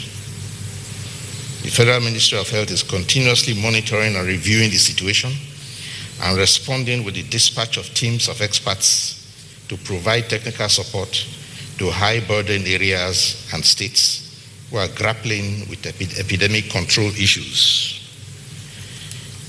The Federal Ministry of Health holds daily situational analysis by teleconference with directors of the Ministry of Health, medical directors of federal hospitals, members of the Ministerial Expert Advisory Committee, and other relevant stakeholders such as NPHCDA, NCDC, NAFDAC, all in attendance.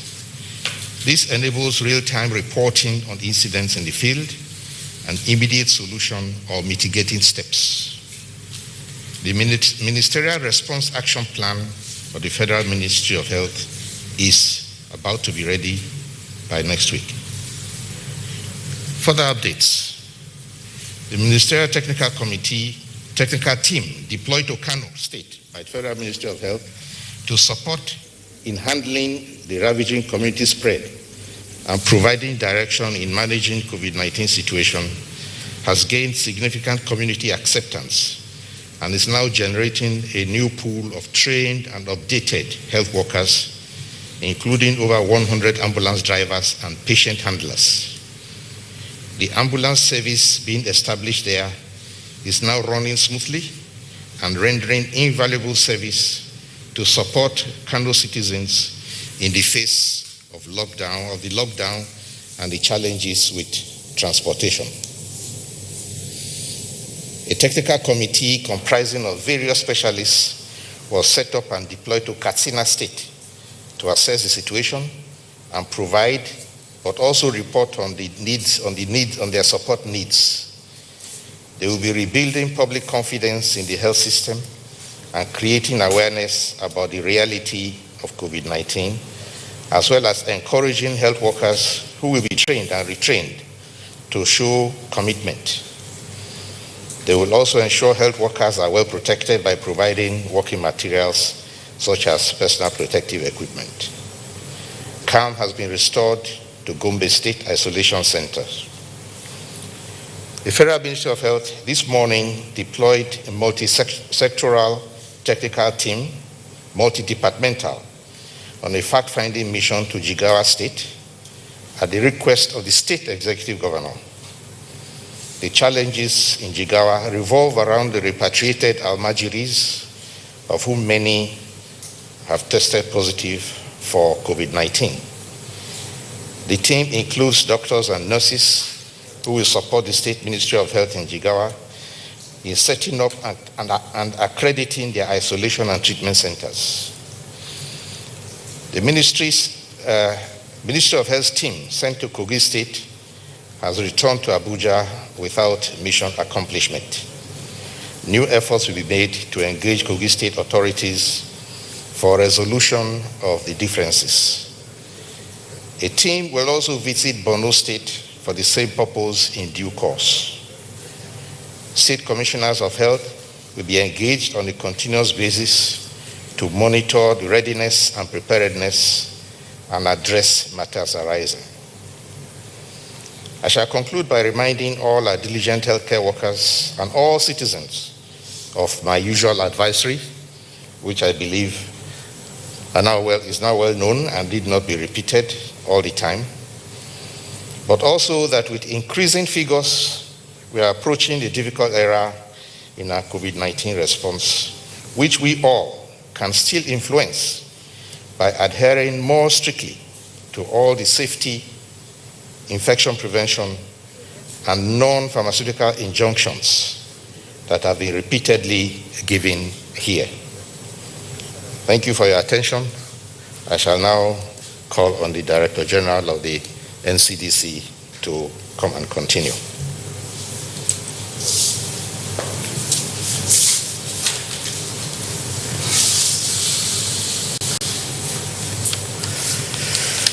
So, Chairman, Presidential Task Force, Honorable Ministers, ladies and gentlemen of the press, thank you very much for another opportunity of sharing some thoughts with you.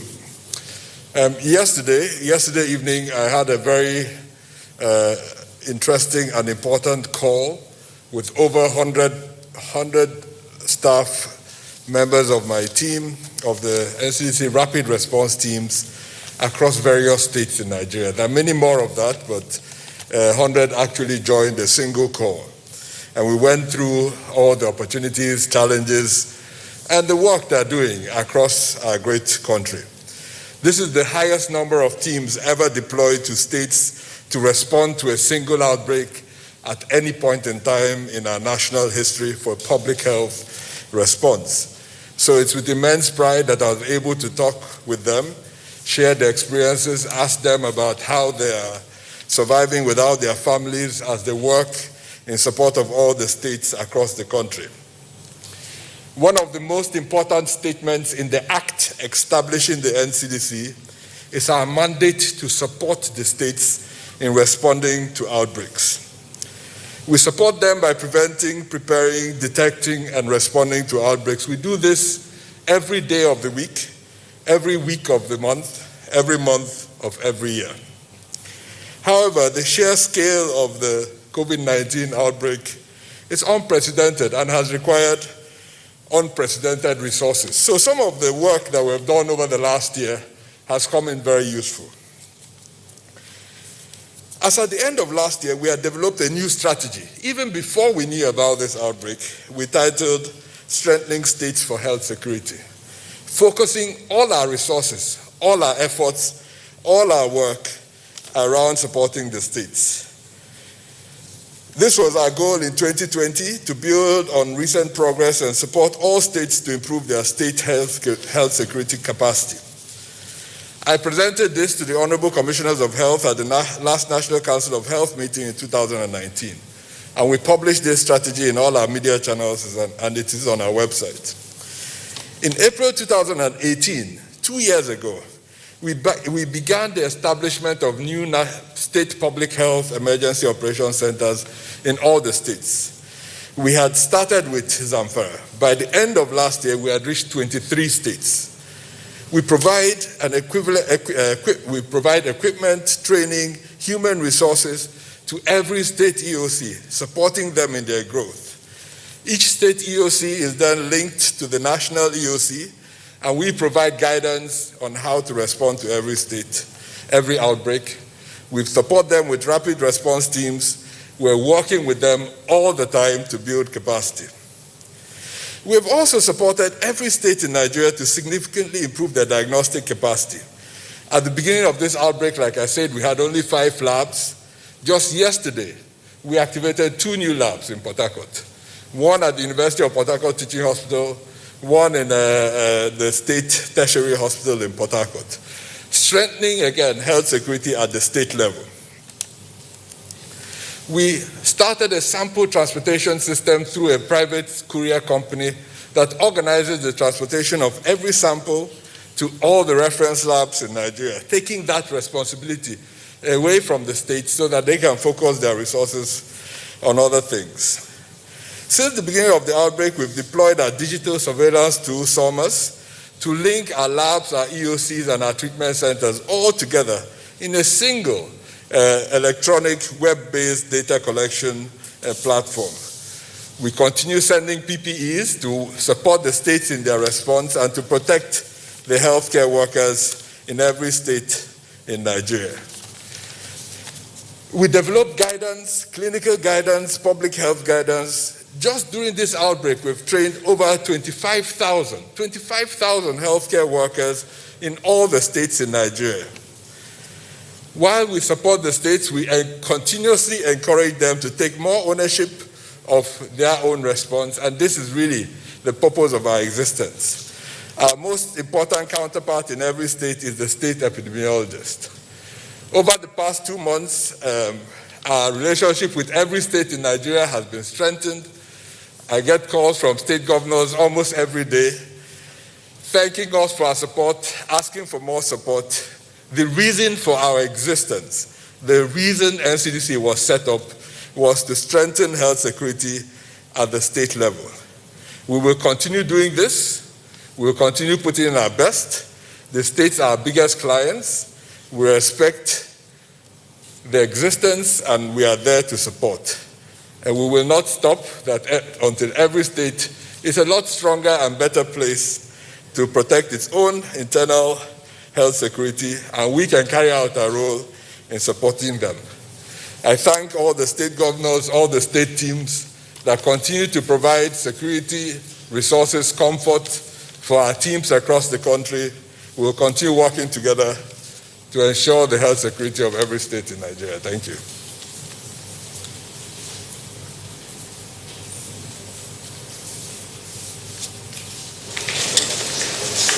The chairman, members of the Presidential Task Force, ladies and gentlemen of the press, good evening. For the sake of time, I will try and keep my own points quite brief. So we do appreciate state governments for continuing to cooperate with us with regards to the guidelines on easing of the lockdown. However, the PTF continues to be quite concerned about some states lifting some of the bans that we have instituted to protect Nigerians from COVID infection. I think it's worth saying that these guidelines have been implemented to stimulate what would have been a hypothetical lockdown, even while movements have been relaxed.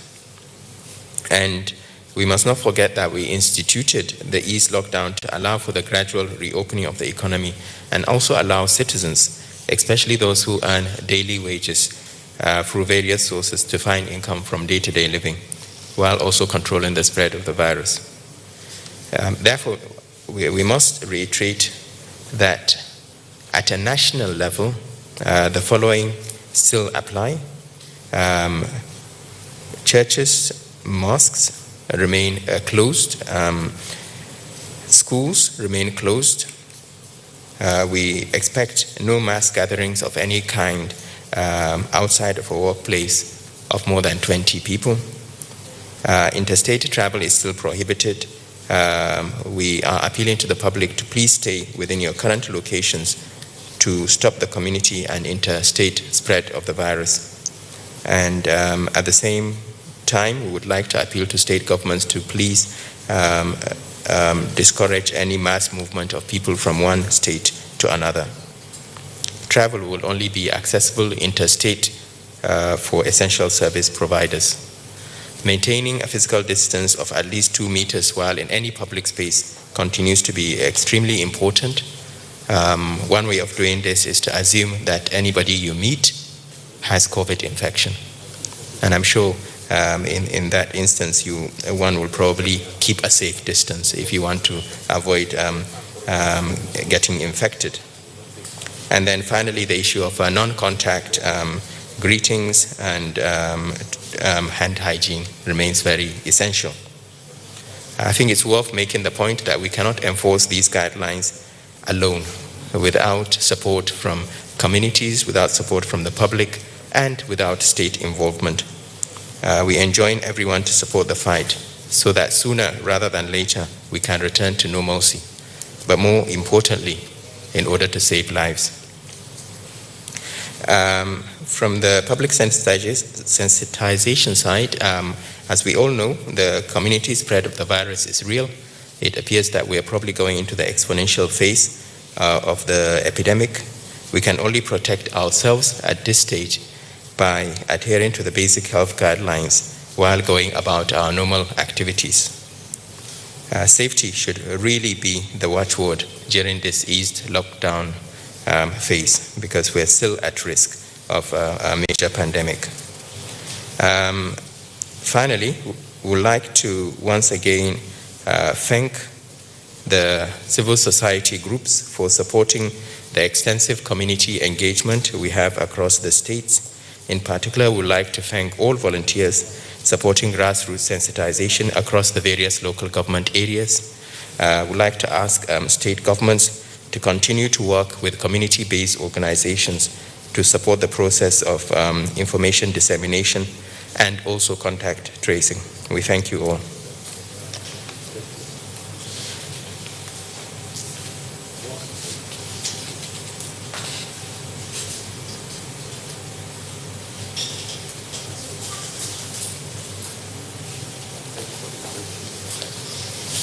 Good evening, everybody. Of course, yesterday I briefed you that a flight had just had come in the day before yesterday from Dubai, and that the Nigerians that were evacuated had settled well into Lagos, and that today there will be another flight, a British Airways flight. Now, the challenge we had with the flight is that we had wanted it to come directly to Abuja, because that's where the passengers are supposed to be quarantined. But the British insisted that the people they were coming to pick to take back to the UK were in Lagos, and that if they also came to Abuja, it would exceed the hours, for the pilots. So this put us in a very awkward position. It meant that the plane would land in Lagos, and we would have to ferry the passengers to Abuja. And this required a lot of coordination at many different levels. And unfortunately, we didn't get it right. The result is that passengers had to wait for unreasonably long hours in Lagos at the airport, and before connecting. We've been working frantically with all the different parties concerned to try and get those passengers who have been on the tarmac and the airport for over 2 hours. This is really a most regrettable situation, and we apologize wholeheartedly to those passengers for having put them through that. The latest report I have from Lagos is that they're all not ready to go and to come to Abuja, where they will then be quarantined. You know, one of the challenges, of course, in this whole situation that we also face is that the crew of planes also have to be quarantined for 14 days, and so a lot of air crew and pilots don't want to take any kind of risk that will necessitate their being quarantined for 14 days. And the situation that happened in Lagos is a new protocol that has been introduced, that the crew and the pilot have to be, wear their personal protection equipment at all times. And this was introduced, and so that caused some issues, and the pilots were not keen to fly until they were provided with these PPEs. But a number of things, and as I said again yesterday, we haven't had any practice of this. We're just organizing this thing blind with no previous experience. So there will be some mistakes here and there, and we're just doing everything we can to minimize the impact of those errors here and there. And as I said, we apologize profusely to those passengers that have unfortunately had to spend more time in Lagos than was planned, and in conditions that were not at all comfortable. But we're doing everything possible to assure the quick transfer to Abuja, and we hope that will certainly go more smoothly.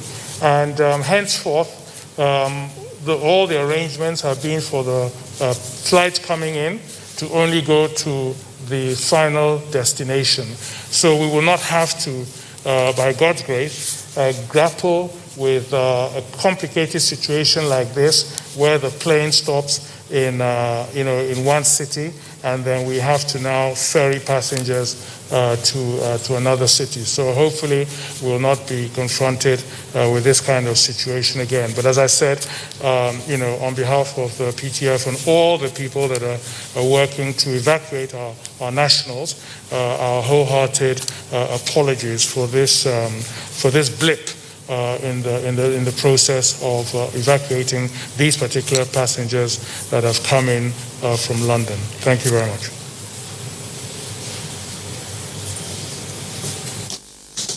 Thank you, Minister of Foreign Affairs. That concludes the update part. We shall now take our questions. Please, let's make it very, very brisk this evening.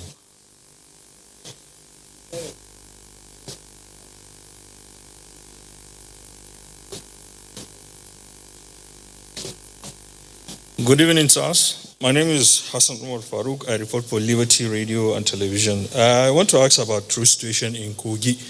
DG NCDC, sir. Nigerians are in darkness. What is the true situation about the NCDC team dispatched to Kogi State, sir? Thank you.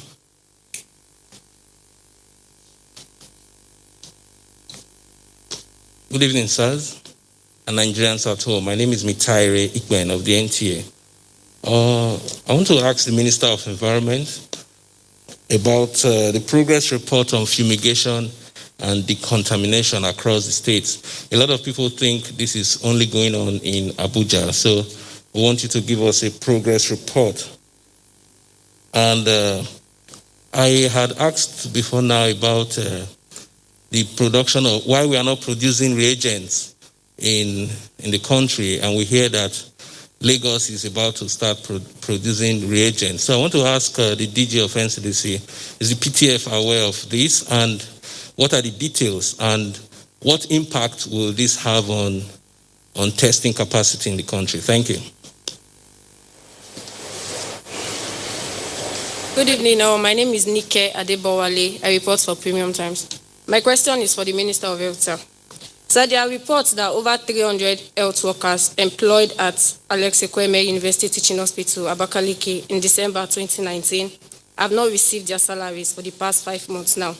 And according to the hospital management, they haven't been enrolled into the IPPIS payment structure due to the COVID-19 pandemic.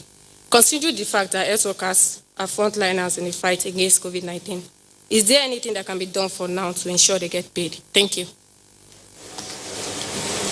Good afternoon, the SGF, the ministers, my colleagues. My name is Nancy Anika, and my question is, I'm from Region Nigeria. My question is to the Minister of Foreign Affairs. Citizens in India are seeking for a waiver for airlines to help them carry their deceased who went for other health medical conditions not related to COVID-19, but cannot bring them back home as they are coming. Then from France, they want to know if they could use connecting flights coming in May to Cotonou, and if it's possible to come from Cotonou back to Nigeria. While citizens in Rome said they have contacted the embassies, Nigerian embassy there, but they said they haven't gotten any information from the federal government on procedures to evacuate them. Thank you.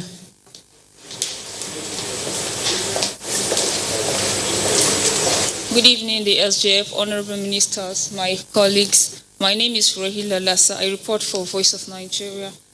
My question goes to the SGF, and I'll appreciate it if you answer in both Hausa and English. It's concern sent in from the Amalgamated Union of Foodstuff and Cattle Dealers of Nigeria. They are seeking the intervention of the PTF to release the 2 trucks detained by the Rivers State government. The financial secretary said the people found inside the trucks are the owners of the cattle. What's the stand of the PTF on this? Thank you. Good evening, all. My name is Amaka Ode. I report for Arise News. And my question is for the DG of the NCDC. The last time you told us our bed capacity in the country was 3,500. Have there been any improvement? I want to get the new number as to how many bed space we have in our isolation centers. And also, test kits, how many do we have in the country at the moment? Thank you.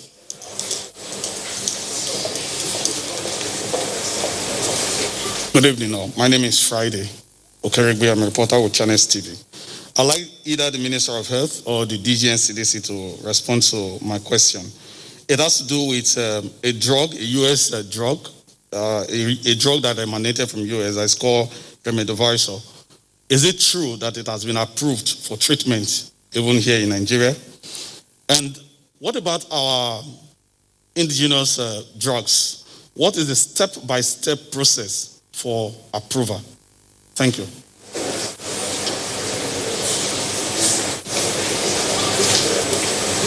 Good afternoon all. Rachel Abuja from the News Agency of Nigeria. My question is for the DG NCDC. Yesterday, the West African Health Organization gave us some item. I would like to know the modality you'll be distributing this to states. And you just said something about being prepared for all the 33 states. And the Kogi State governor said that in the last years, you've not done anything for them, you've not been supportive, that's his word. So, and we recorded some cases in Kogi for Lassa fever and some other pandemics. So I would like you to clarify this, sir. Thank you very much.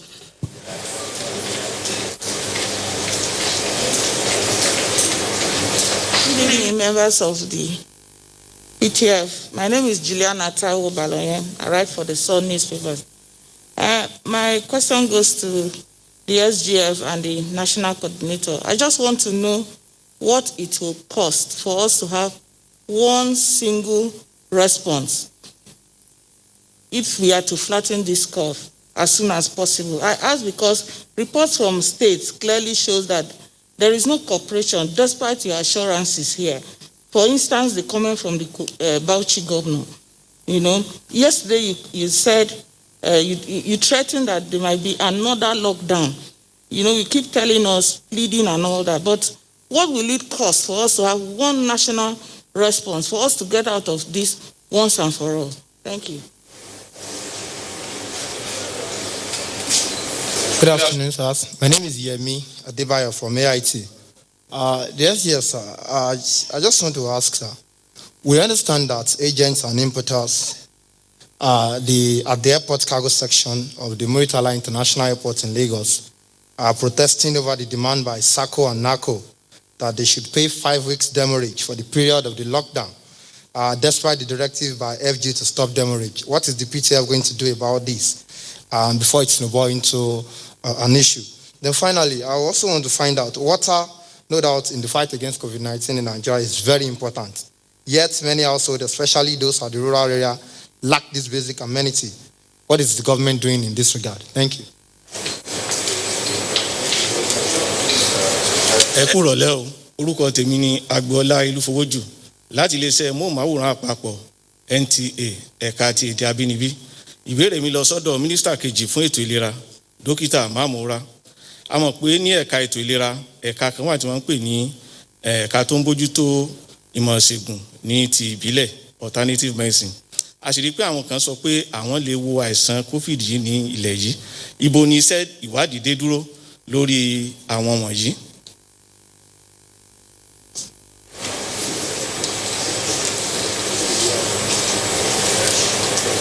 SGF, sir, honorable ministers and my colleagues. My name is Abiodun Oloyedepopola for Voice of Nigeria from Yoruba Service. I'll be asking in English and also in Yoruba. That's why we always appeal to the Minister of Health State to please answer us so that our people there can really understand what we are saying. My first question is about Niger State. There was a female COVID-19 patient absconded from the Mina Isolation Center. We want to know what is happening about this lady and also about the security in the same state. There are a lot of complaints about the security of lives and properties in Niger State. And also, there are some patients in the government hospital trying to say that they are going to leave because of pure treatment. We want to know about this. Ní ìpínlẹ̀ Niger ní orílẹ̀-èdè wa ní a rí pé obìnrin kan tó jẹ́ ó kó àrùn COVID-19 ó sá kúrò níbi tí wọ́n ti ń ṣe ìtọ́jú ẹ̀. Kí ni ìjọba ń ṣe lórí eléyìí? Àti wípé ètò ààbò tó mẹ́yẹ ní ìpínlẹ̀ yẹn kí ni ohun tí wọ́n ń ṣe nípa rẹ̀? Àti wípé ní ìpínlẹ̀ Niger yìí kan náà àwọn kan wà nílé ìwòsàn tó sọ wípé torí pé wọn ò tọ́jú àwọn dáadáa àwọn yóò fìbẹ̀ yẹn sílẹ̀. Ẹ jọ̀ọ́ sà ẹ bá wa wò. Thank you very much, sir. Good evening, all. My name is Abbas Adebowale Jima from Daily Trust. The question is for the chairman. He has mentioned that the committee, the task force, is working with the states. However, the essential workers, due to the closeness of the suburbs to the FCT, the level 14 and above, that have to provide the machinery for government to continue to run, medical doctors and journalists, they live in the suburbs. It's only when they get to the checkpoints that they can identify themselves and allow to pass. So what is this task force going to do when there are dozens of cars that were piled up on the road because the road was blocked and there was nobody to even talk to? The instruction was that no going in, no coming out. And they are only answerable to the FCT minister who ordered the blockage of the road. What is going to happen to many of the doctors who have to go to National Hospital and other places like that, and all the other essential workers? More than half of them were not residing in the FCT, and there are already noticeable lapses in the healthcare delivery across the territory. Thank you.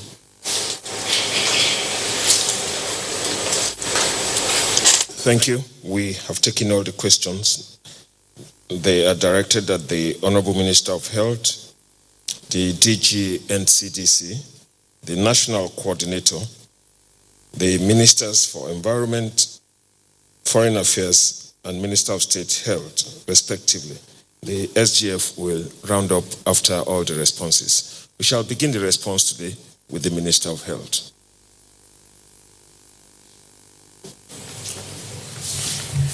Thank you. There are about 2 or 3 questions. I will take the liberty of also addressing those ones that actually also concern the Ministry of Health. With the beginning with Kogi State.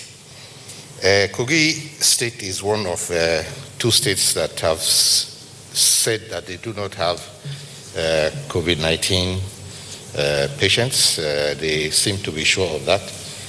So the agreement we have had with them after discussion with the governors is that we shall send a team in just to validate that fact and be able to engage the state governors and the state commissioners of health and also the other public health authorities just for validation.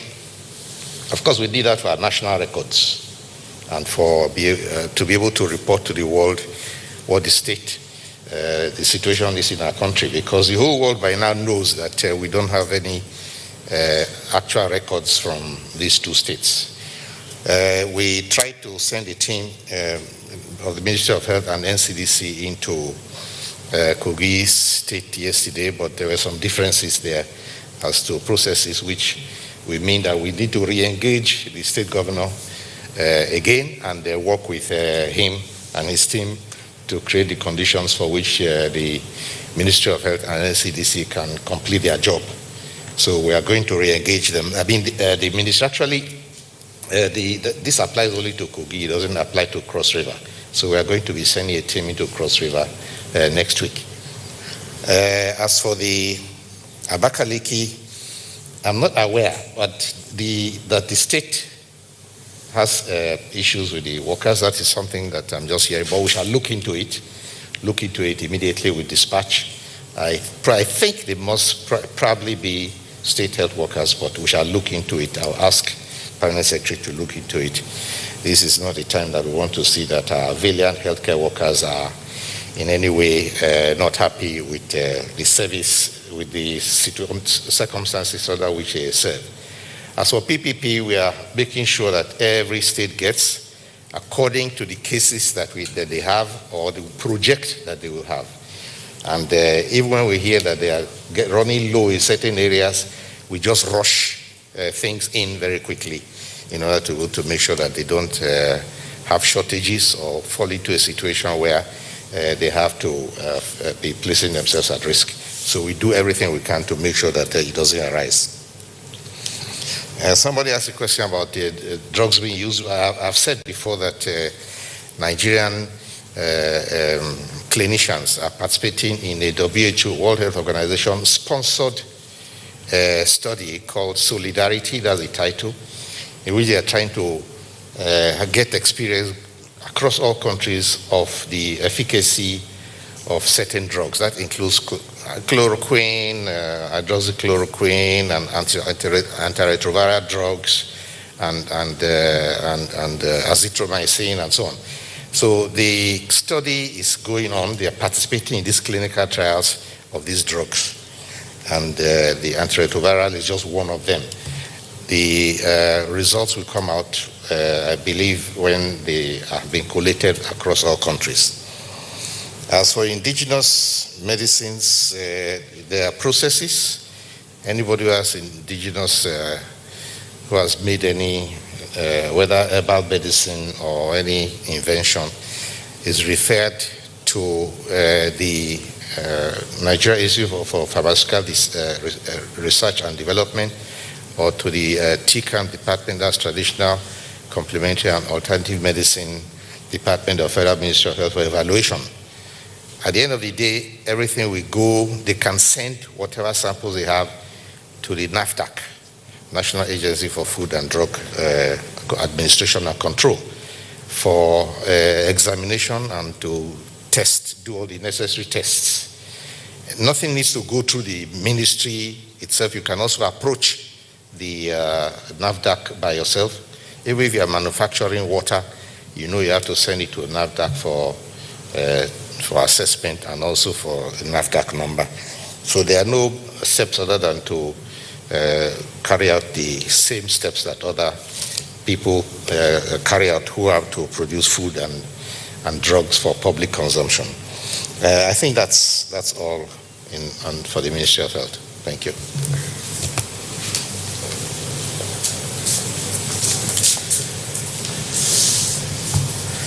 So thank you. I think the Honorable Minister has answered the question on Kogi.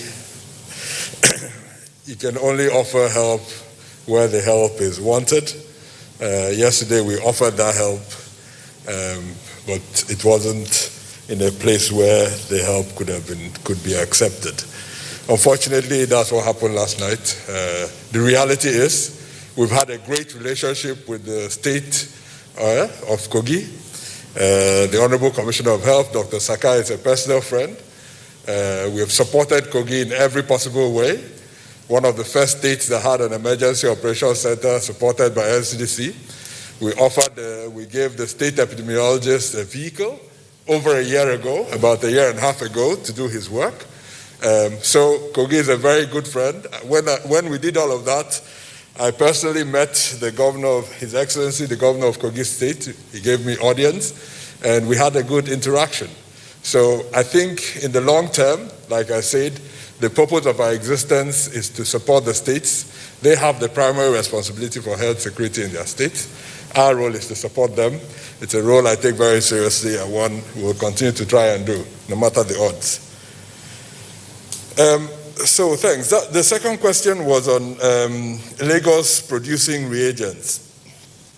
You see, when we talk about reagents, there's a whole spectrum of things that we need to test, from virus transport media, from nasopharyngeal swabs to the actual reagents.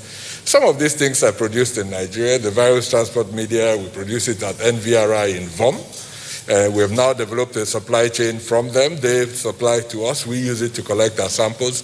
So every day people are innovating on what parts of this supply chain we can produce in Nigeria.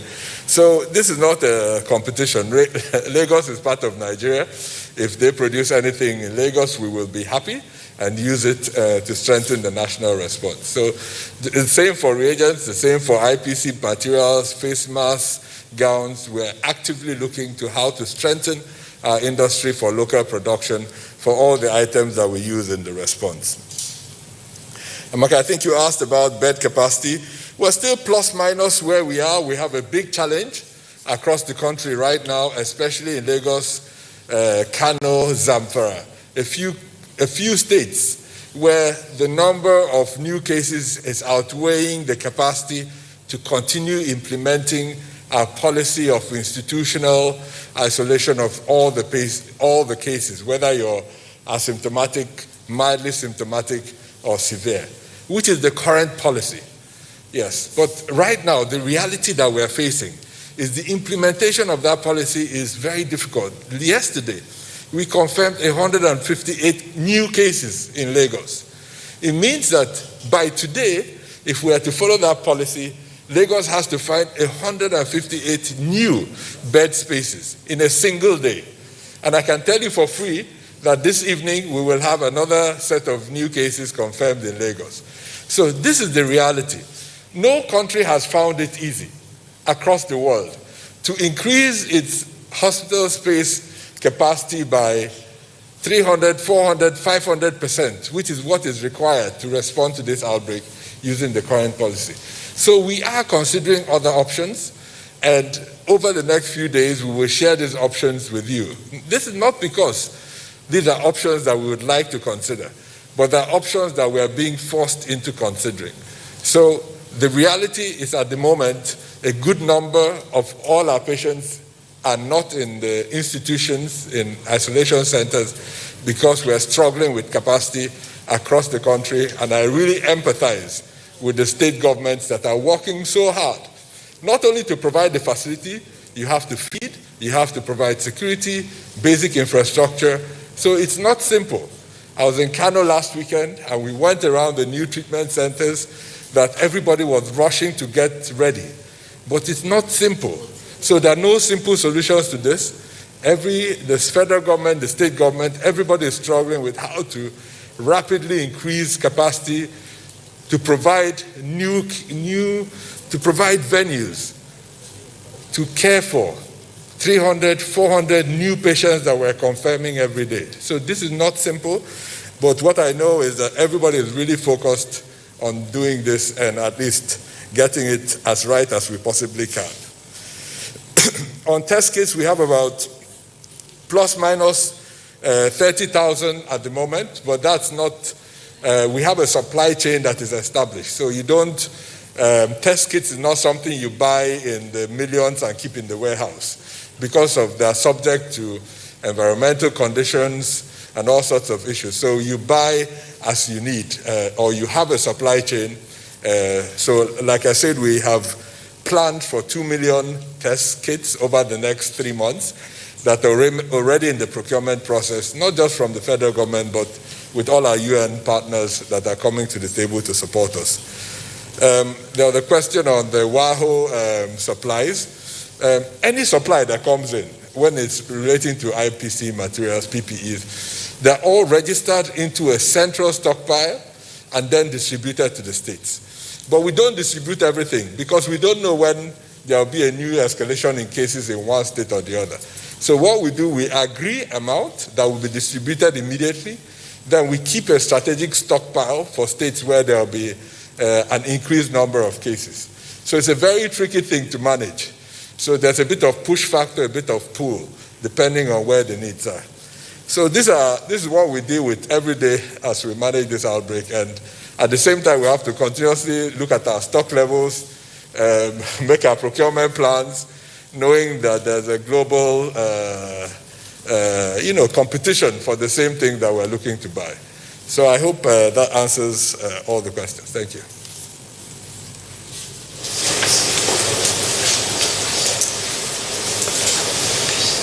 So I think I have only 2 questions for the sake of time, and I'll be fairly quick. The first one was a question about what will it cost to have a single response.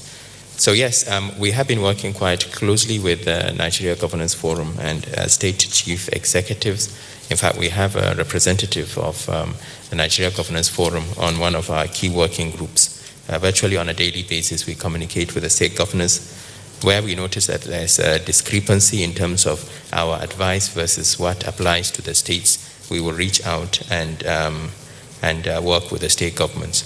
The key thing to remember is that even though at a federal level we can make general rules regarding pandemics, it's actually the responsibility of state governors to run the pandemic at their own level through the state emergency operating centers.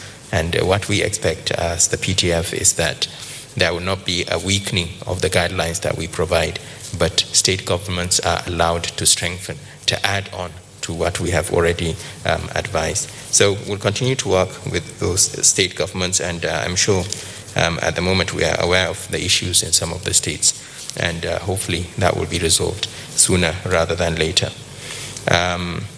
On a slightly different issue, I think it's probably worth talking about the issue of isolation facilities again, because I think this links quite closely to some of the issues we're having at the states, and to appeal to philanthropists and community organizations to please assist in providing additional accommodation, particularly for those states where they're struggling to create new accommodation for people that are coming up positive, especially as the numbers start going up. And then finally, the issue of cessation of movement, the lifting of the lockdown and the roadblocks in Abuja. We actually had a meeting of the security chiefs today, and we do have an understanding in terms of the sort of groups, personnel that will be expected to be allowed free movement within Abuja. And we expect that the guidance and the rules as specified by Mr. President will be respected by all security agencies. Thank you.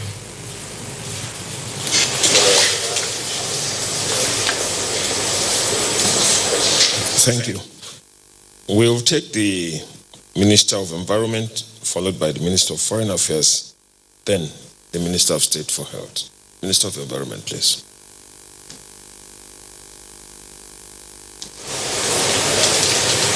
Mr. Chairman, members of PTF, ladies and gentlemen of the press, ladies and gentlemen, good afternoon or good evening, as the case may be. From the Federal Minister of Environment, the question about whether we are just decontaminating and disinfecting the FCT or the whole country.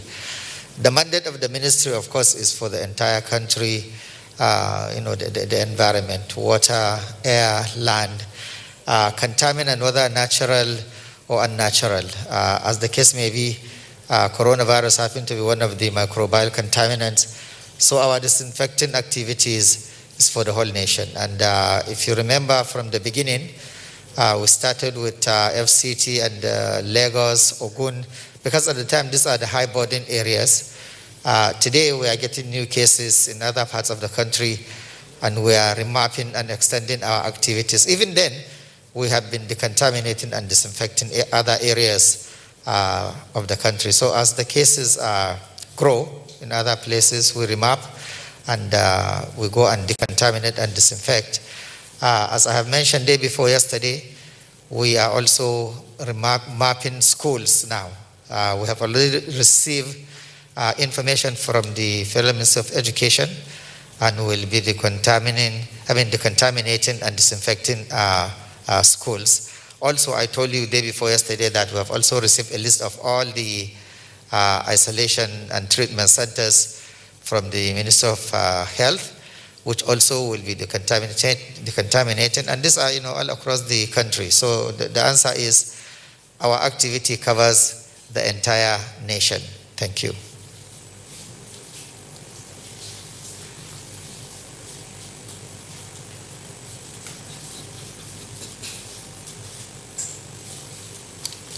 Thank you. I have 3 questions that were posed to me. On India, I'm not quite sure I fully understood the question, but as I understood it, the question was whether we could have a waiver to evacuate corpses or corpses that had died non-COVID-19 death.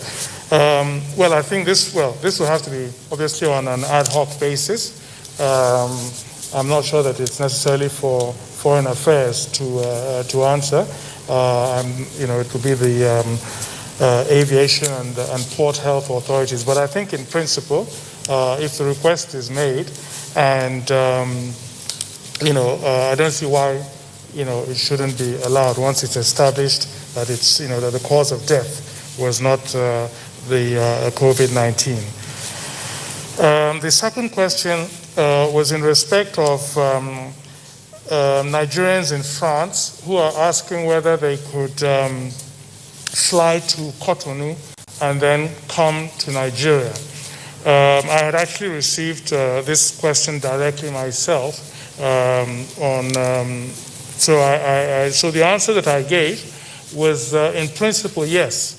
If there are direct flights from France to Benin Republic, and Nigerians take that flight, then it now becomes a question with the Minister of Interior and the health authorities to arrange for the border passage from Cotonou into Nigeria. We have already brought in over 100 Nigerians who have been coming from Togo and from Benin. So we already have a tried and tested methodology and procedure for bringing Nigerians across the border. So if they can get to Cotonou, by all means, we would arrange for them to come into Nigeria. The third question was with respect to the Nigerian embassy in Rome, in Italy, that some Nigerians there are saying that the embassy has told them that they have no directives with regards to the methodology for evacuating Nigerians. This is not correct. We have given instructions and directives to all our missions around the world on the procedure to follow with regards to Nigerians in the particular countries in which those embassies are located to come for evacuation. The first thing they have to do, of course, is to collate the numbers of those Nigerians in each country that are interested in coming home, and provide us with the details, and then also engage with different airlines, giving priority to Nigerian airlines to see on what terms and conditions they will be willing to bring them home. And then we, on our side here, would then make all the relevant necessary arrangements with regards to quarantining and allowing the airplanes to come to land in Nigeria.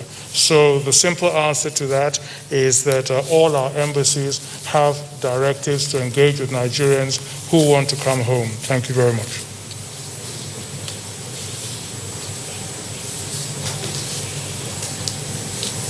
Honorable Minister of State, Health.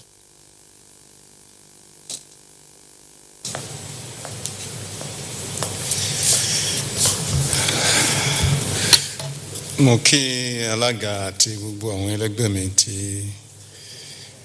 wọ́n wà nínú ìgbìmọ̀ COVID-19. Ó dẹ̀ kí àwọn oníwèé ìròyìn àti àwọn tí wọ́n wà ní ilé iṣẹ́ amóhùnmáwòrán. Mo rò pé ìbéèrè kìíní tí ó wá fún mi ni ó wá láti ọ̀dọ̀ arákùnrin wa láti ilé-iṣẹ́ amóhùnmáwòrán ti àpapọ̀ tí a ń pè ní NTA. Ìbéèrè yẹn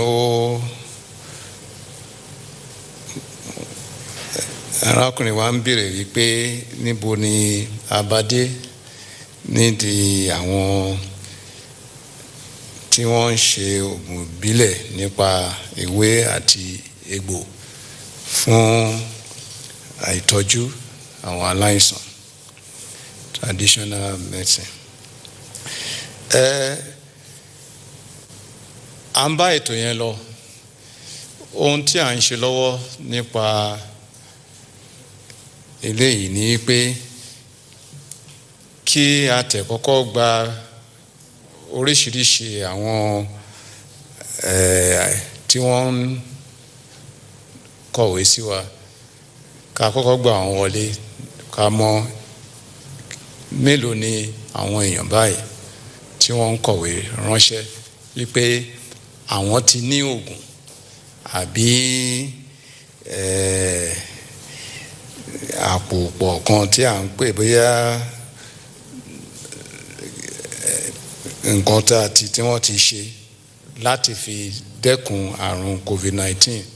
Oríṣiríṣi ni àwọn èèyàn ti sọ. Ó lè jẹ́ bí àgúnmu ni, ó lè jẹ́ bí ewé àti egbò tí wọ́n pò lọ́nà kan àti ọ̀nà mìíràn.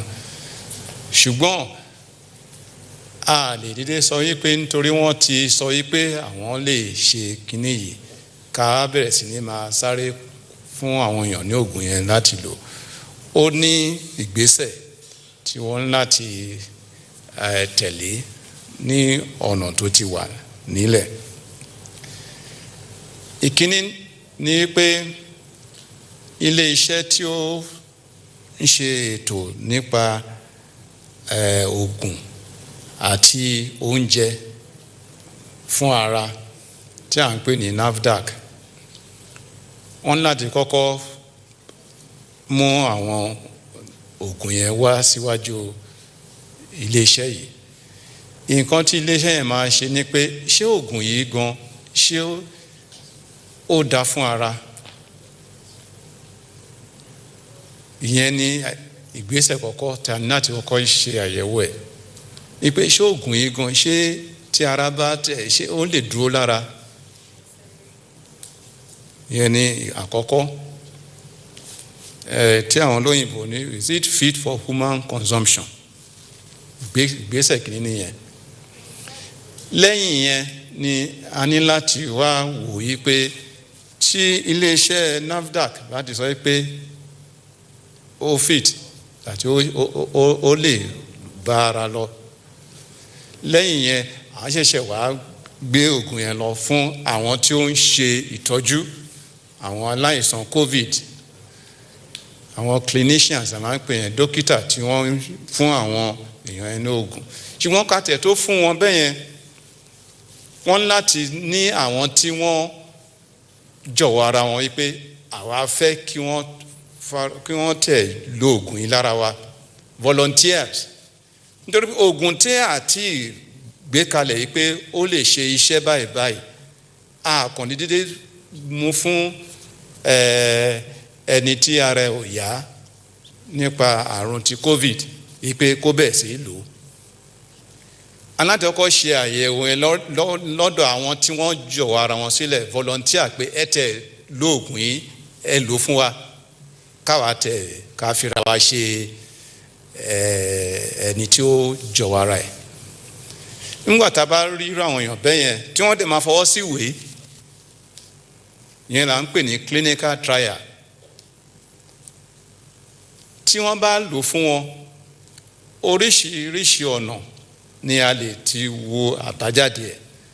ó ṣeé ṣe kó jẹ́ pé nírú àrùn covid tá à ń sọ yìí sìn ó lè jẹ́ pé bóyá ikọ́ tó ń wú yẹn ló máa lọlẹ̀, ó lè jẹ́ ara gbígbóná ló máa lọlẹ̀, ó lè jẹ́ nǹkan míì tí wọ́n gbé wá síbẹ̀ náà nígbà tí wọ́n wà nílé ìwòsàn ni a máa rí pé kíní yẹn ìyẹn ò sọ fún wa wípé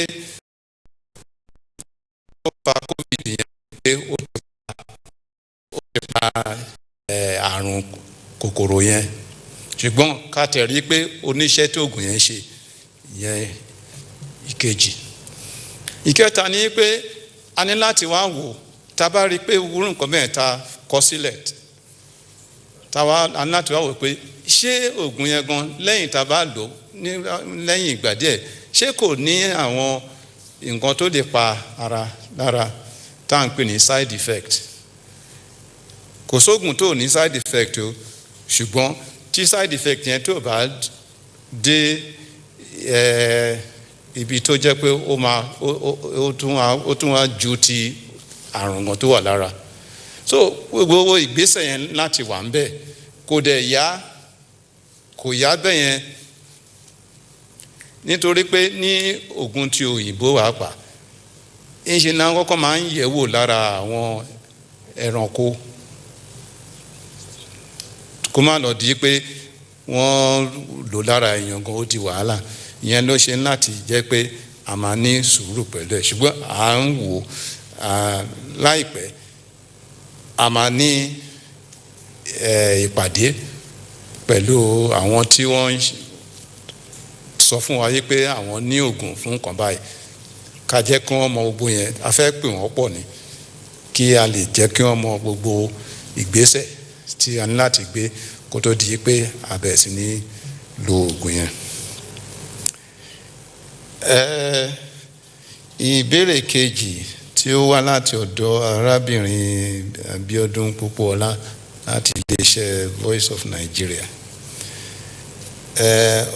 ó sọ fún wa wípé ẹnìkan tí ó wà ní abẹ́ ìtọ́jú fún COVID-19 ó sá lọ. ìkíní ni pé nǹkan tó bá òfin lọ ní pé ńṣe ló yẹ kí ó kó lọ farabalẹ̀ ọjọ́, nítorí pé kí ẹnìkan kó wà nínú abẹ́ ìtọ́jú fún irú àrùn báyìí, àjàkálẹ̀ àrùn báyìí, kó wá sá lọ, ńṣe ló fẹ́ mú àkóbá bá àwọn ará ìlú. ìwà ìbàjẹ́ ni tí ó yẹ kó ní nǹkan tó máa dìdí ẹ̀dá jáde. so mo ń rọ àwọn èèyàn wa wípé a gbọ́dọ̀ fi àyè lẹ̀ fún irú nǹkan báyìí. ìwà ìbàjẹ́ ni, nítorí pé àrùn yẹn kó má bàa kó ran àwọn ẹlòmíì ni wọ́n ṣe fi sí ìhámọ́. nǹkan tó bá di pé láì jẹ́ pé ara ẹ̀ ti yá, tí dókítà sọ wípé ara ẹ̀ ti yá tó dédé kúrò ńbẹ̀, ìwà tó léwu lọ́pọ̀lọpọ̀ ni.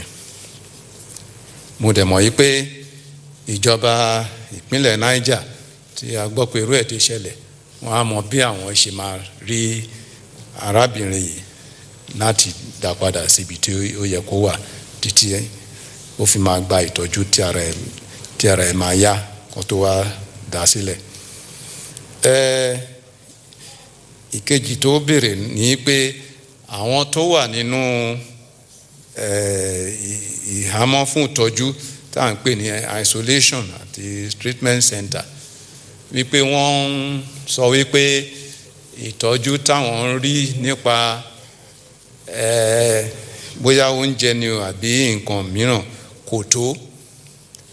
Èmi máa rọ àwọn èèyàn tó tí irú nǹkan báyìí ṣẹlẹ̀ sí pé kí wọ́n ní sùúrù, nítorí pé kò sí orílẹ̀-èdè ká má wà ní ìpínlẹ̀ kọ̀ọ̀kan tí ó gbáradì fún nǹkan tó wà ńlẹ̀ yìí. Tá bá dẹ̀ wo bí ọ̀rọ̀ ajé wa ṣe rí, ó mẹ́hẹ̀ díẹ̀. Kì í ṣègbà yìí ni ẹnìkan máa sọ pé bóyá oúnjẹ tó fóun yẹn kò dáa tó àbí omi tó fóun kò pọ̀ tó. Ìṣe ni aláti rọ àwọn èèyàn wa tí wọ́n wà nírú ipò báyìí ní pé kán mú sùúrù, kán dẹ̀ ní ìfaradà fún tara wọn náà ní fún ìgbà díẹ̀díẹ̀ ni. Ọlọ́run á fún wa ṣe o. Ẹ ṣé.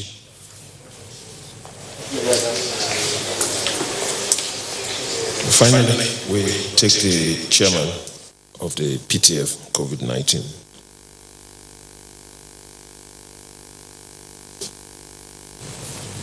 Thank you. And I think there was a question about what is happening in rivers. I think particularly with regards to people who are co-passengers with cows moving into River State and they have been apprehended. Well, I think agricultural produce and food items are part of the goods that we have allowed to move during this season.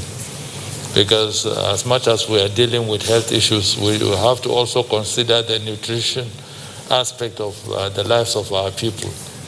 So they fall under that exemption. And I believe traditionally when these trucks move, they move with some few herdsmen that control the animals, because it's a long journey. Assuming they are living from somewhere like Mubi in the Adamawa state, driving all the way down, you are talking about a distance of over 1,500 kilometers. They will have to take care of the animals. Sometimes they feed them, and when there is a lot of those movements, some of them get frail, and they fall down in the trucks. The herdsmen are supposed to help assist them come back onto their feet. If not, the other animals will trample on them and kill them. I've seen those experiences. But if the number of the people in the vehicle is suggestive of probably more number than that, that might have informed the decision of the governor. But I know that he knows too that whenever they are trafficking animals like that for the purposes of sending herds down to the southern part of the country, they are always assisted by some few herdsmen who would try as much as possible to get in touch with the Minister of Agriculture, who has a small committee that is working with the state governors in terms of resolving this kind of issues so that they can expedite action on the resolution of those kind of issues. You wanted me to answer that in Hausa too, so that they can hear you. Okay. Well, umurnin da muka bayar bisa masu tafiya da dabbobi zuwa waɗansu kaman jihohin kudu, mun sani akan cewa a koyaushe ana tafiya din nan.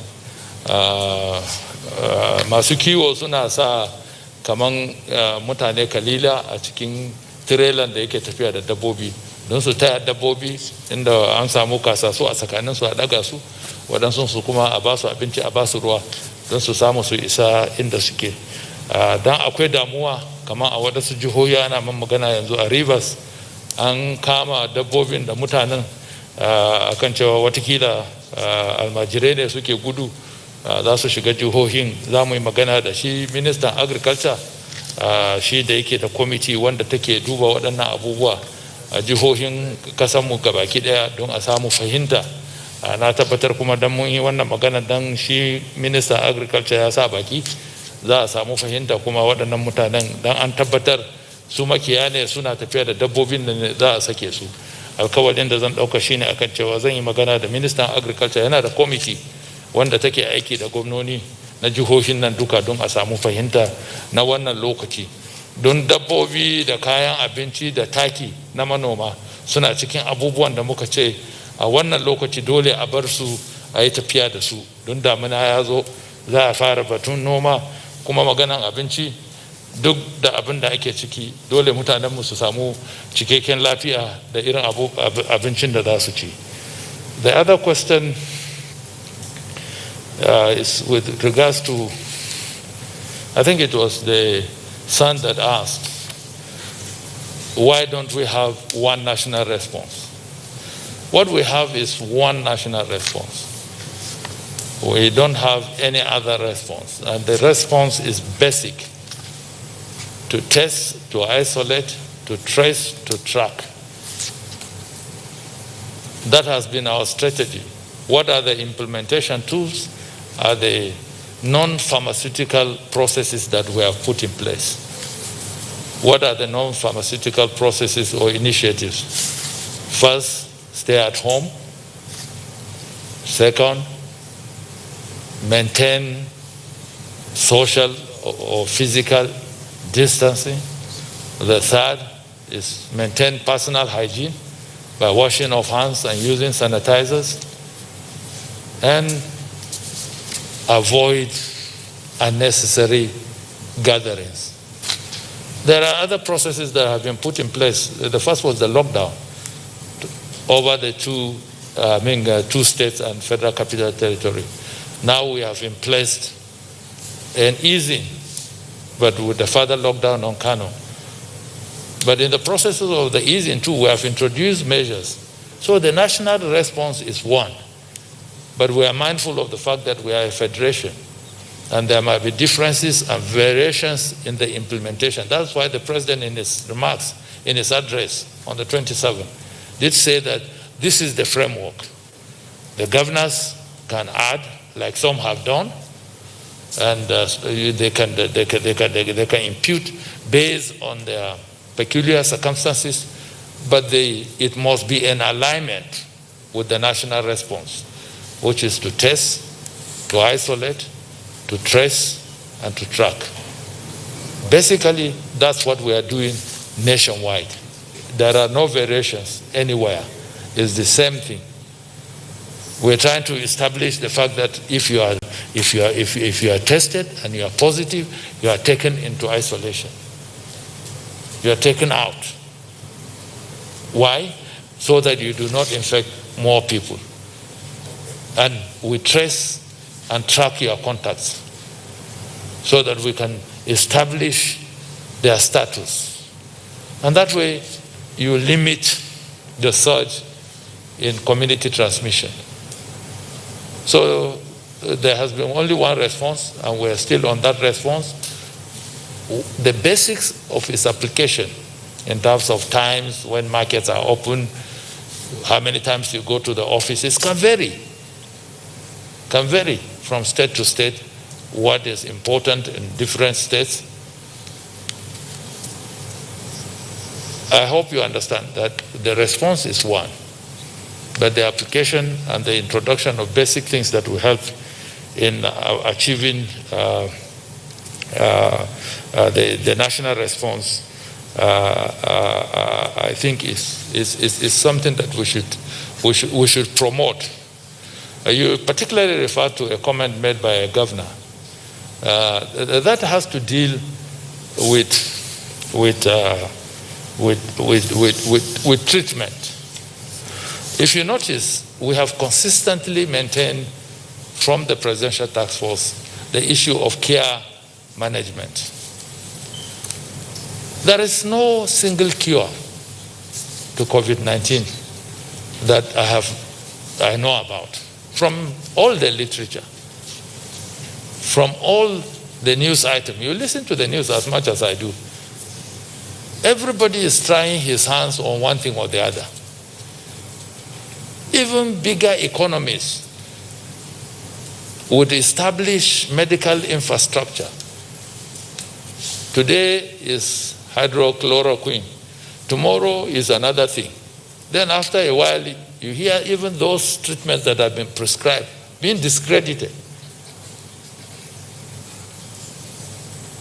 So I want us to have a clear picture of what we are dealing with. We are dealing with a virus that does not have treatment, and everybody is just trying. When you talk to the experts, when they are talking about vaccine, some will say we will try and see if we can get a vaccine in the next 18 months. Some will say no vaccine will be on the table in the next 2 years. Some will say, okay, let's just push the agenda and see that we develop herd immunity. Herd immunity means that we should wait until about 80% of Nigerians are infected. So there will be no issue of community or family transmission. You come into a house, about 8 people are already infected. Who are you infecting? We've developed herd immunity. So there are many, many postulations as to how to deal with this virus. But the truth about it is that nobody can beat his chest and say, I have a cure. We are looking at all the options. We are looking at all the suggestions. We are looking at what is happening in Senegal. We are looking at what is happening in Madagascar. We are looking internally and urging our scientists, our researchers to do the needful and come up with probable solutions and go through the validation processes so that, who knows, probably a cure can emerge from our country. So for now, if somebody says this cures COVID-19, if it worked for him, for the governor that said this is the drug, one other governor said there was no drug. You can see even internally. One said there was no drug. He didn't use any drug. He just used some herbs, some black seed and the rest, and he was fine. So that's the nature of what we are dealing with. Nobody can say with a degree of precision and certainty that this is the cure. So we will not take offense or will not get into any unnecessary controversy over a thing that nobody can say this is the cure. If it worked for you, fine. It might not work for somebody else. But we will continue to push the agenda of finding a local solution back at home as much as we can and as quickly as we can. If help comes from outside, we will receive it. That's my attitude. Somebody spoke about protests from NACO and SALCO people at the airport. These are basically handlers at the airport. What are they protesting?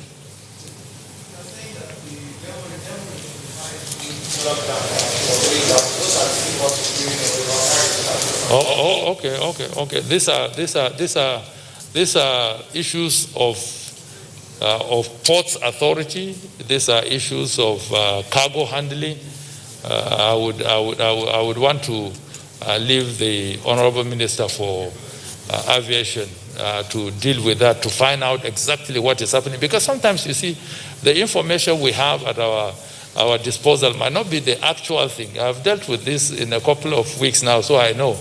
By the time I make inquiries, I find out that probably it is not exactly what is being portrayed. So I will leave that to the Minister of Aviation. Hopefully by Monday he will be here, but I would put him on notice that there's this question and you have to verify what is happening within your ministry and within your industry to find out. Because we need the NACO people, we need the SALCO people, because they are service providers in the industry. Without them, you can't even have an effective aviation operation. There was a question on the lockdown on FCT. Doctors, senior civil servants who live in the outskirts. I think the lockdown precisely has made it very, very clear that it's an interstate lockdown. But we did say that states, and for all intents and purposes, FCT operates as a state. for the administration of the Federal Capital Territory. Our Minister for the FCT serves in the capacity of a governor. And they have put in place their own processes. And he can justifiably say that the president has allowed them to in place rules that would help them to administer. In some cities, like I've seen all over the world, there have been processes that has necessitated even lockdowns of specific areas. Even lockdowns of specific areas within a city. A high burden area that is established, and somebody did ask this question, I think some time ago, about why shouldn't we be specific about high burden areas so that we can lock down those areas and see if we can deal with the issues of the transmission that is going on those areas. I think Lagos State too has looked at that, picking some few local governments to ensure that they cover it effectively and deal with it. So whatever further restrictions the FCT authority have put in place, I don't think it's out of place. They will be driving their powers from the brokers of Mr. President and the declaration that was signed. But let me also say this. We had made some exemption. We took into cognizance the fact that some local governments within the metropolitan areas are overlapping. So care should be taken in dealing with that. Because if you say, okay, people who stay in Kubwa cannot come into the FCT, it makes it a big challenge because a lot of the workers that that work within the FCT, within AMAC, because AMAC is what is Asokoro, Maitama, Garki, who say this is AMAC, this is our local government. So we have qualified that. We say that restrictions of movement should be handled with care when it comes to local governments within metropolitan areas. If you read our guidelines, there's a portion that deals with that when we spoke about movement generally. So I expect that the appropriate authorities will look at that in applying whatever further restrictions that are going to be put in place. But let me close with this very short appeal. I will continue to make these appeals because it's very, very important for us to realize that there is no way, honestly, I cannot see any way where these guidelines would achieve the desired objectives for which we have put them in place, except we receive the cooperation of the people of this country.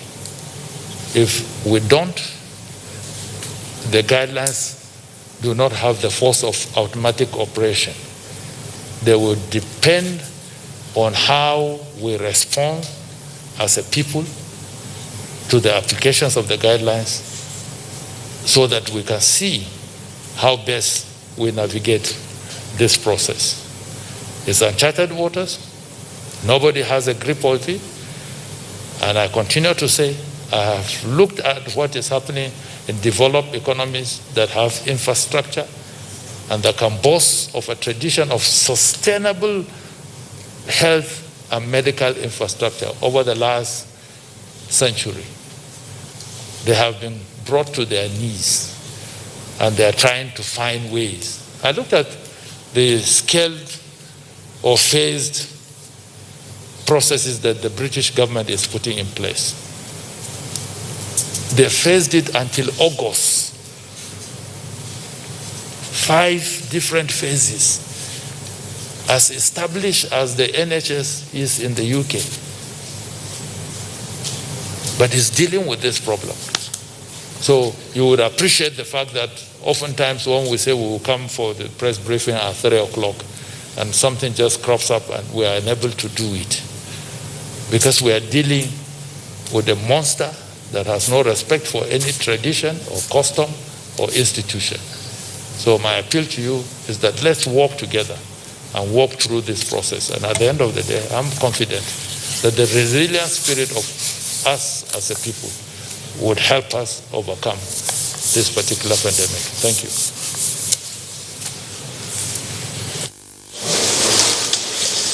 Thank you very much. That brings us to the end of today's national briefing. We must thank you for your patience and for staying with us all through. Two messages. The first one, a reminder, please wear a mask or a covering. The second is that with increasing figures, we're approaching the most difficult phase of our response, which we all can influence by adhering to the advisories and the guidelines that have been issued. Please take responsibility. I thank you very much. God bless Nigeria. We hope to see you on Monday. Thank you.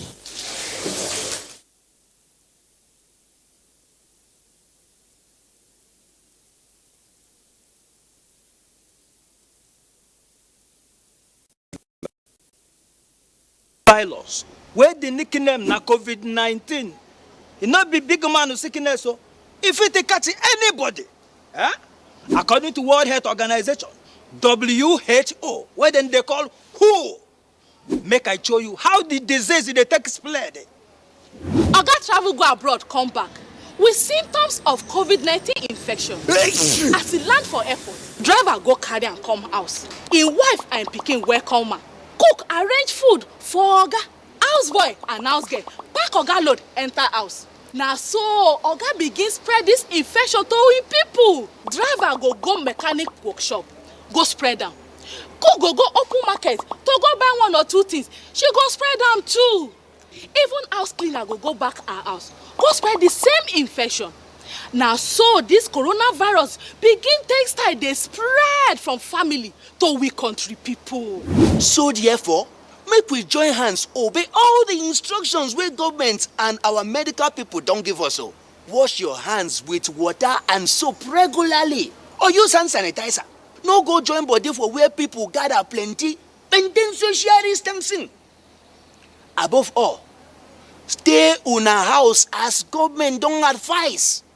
Stop unnecessary waka about, so make we not spread this virus. Coronavirus no be only big man like me dey catch o. If it catch anybody, even poor man himself fit get am. So make we join hand together, take stop with this deadly disease where they kill our people and they never get a cure. Together we go overcome if we do all the things wey dem tell us to do.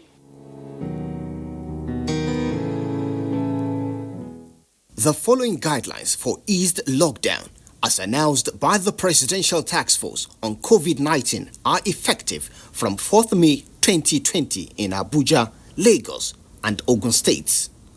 For public spaces, the following are mandatory: improvised face masks, temperature checks, hand washing facilities and hand sanitizers, physical distance of at least 2 meters, no sporting activities and mass gathering.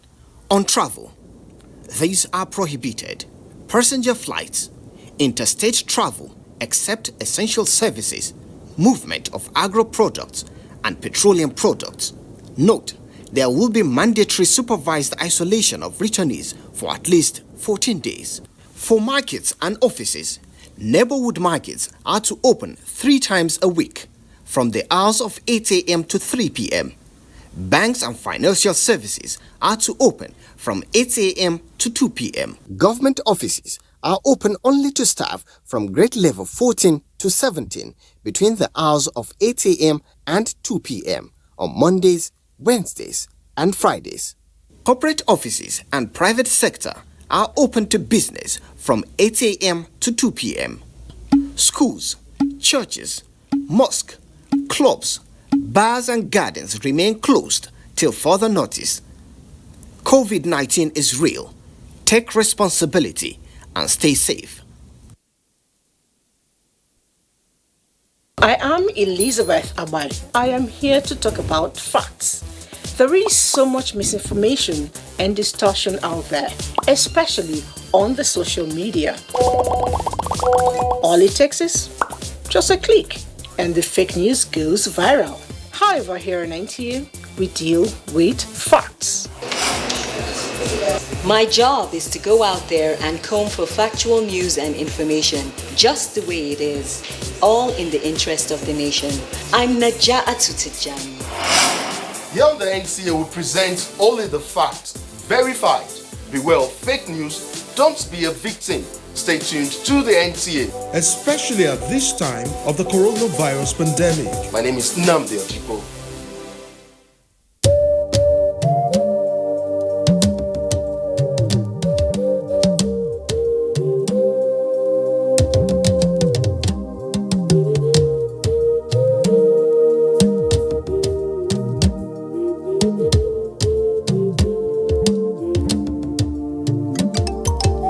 Do you not know that our enemies have no face? They are indigents of no state. They come from no place. And if this boat capsizes, every one of us will go under.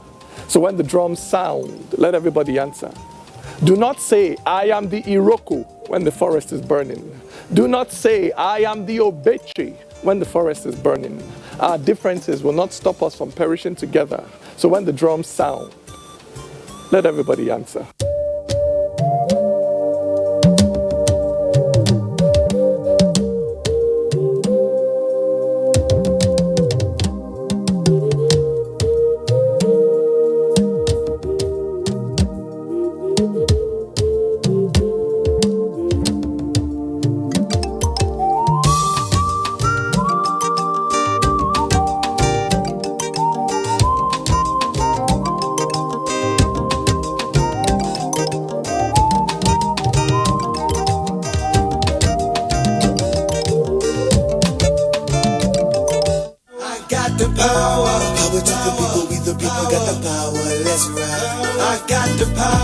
I'm going to show you how to wrap a gift and make it look absolutely adorable. Here are some things that I got for wrapping the gift, like the wrapping paper which I got from the supermarket, my sticky tape which is always with me at home, and then some old hair clips that I just found just in case it's going to be useful, my adhesive, a cutter, the gift pack, my base, size of the gift. Obviously we're going to use just maybe half of this sheet, so cut it in half. Remember, art is all about improvisation, so if you don't have a cutter, you can just get a kitchen knife and then just cut through, or a scissors. Place our gift pack right in the middle of the sheet. You lift. Make sure you have this sharp edge so that the wrapping will be very firm and tight. Then you lift. Here we have a very firm wrap.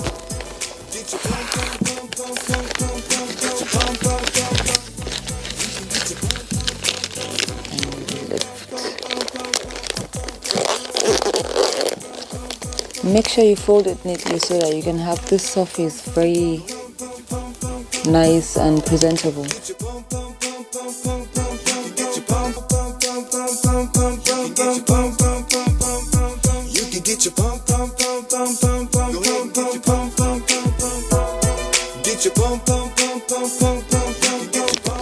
When folding, try to always create a pattern. Like I just created a pattern with this silver edge.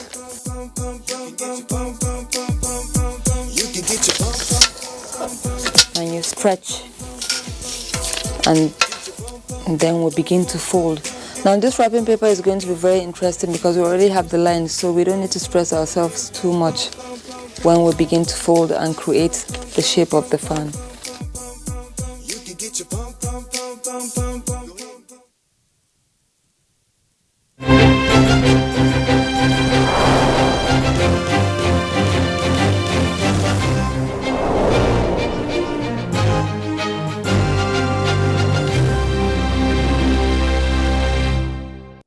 In the midst of the coronavirus pandemic, Information management is key. I'm Cyril Stober. Fatima Umar Buba. Joseph Johnson. Ian Ray John. Muhammad Kudu Abubakar. Jumbo Yusuf. My name is Kirian Umaya. Here in NTA, we're working very hard to make sure that everything we broadcast is accurate and up to date.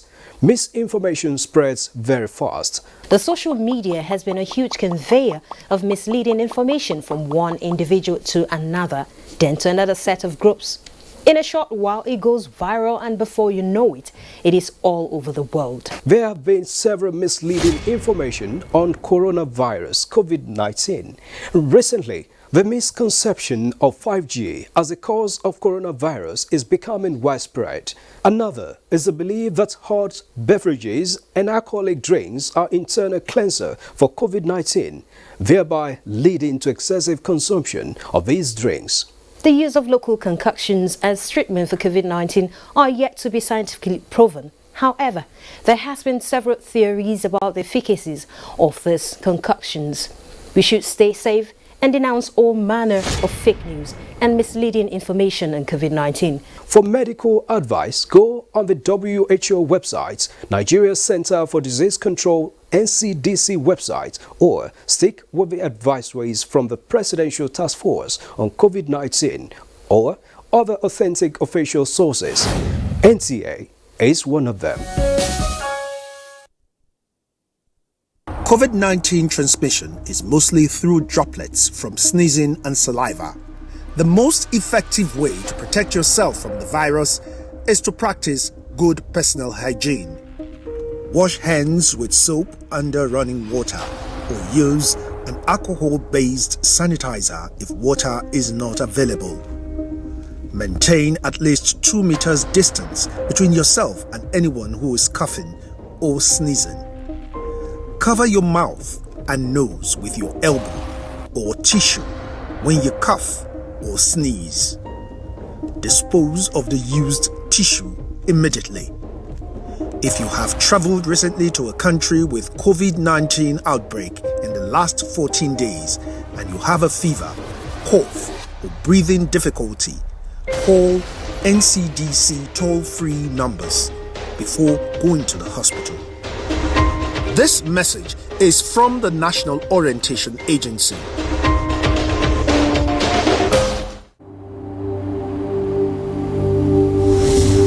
For now, the best and most efficient way to avoid getting infected is through regular hygienic and sanitary practices, as well as social distancing.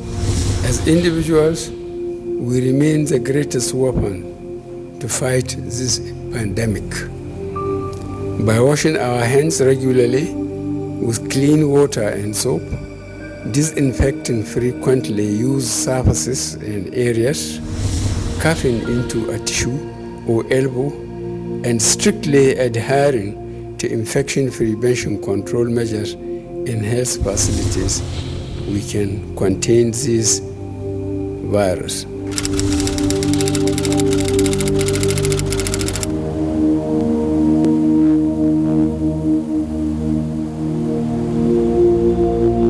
I am Elizabeth Abai. I am here to talk about facts.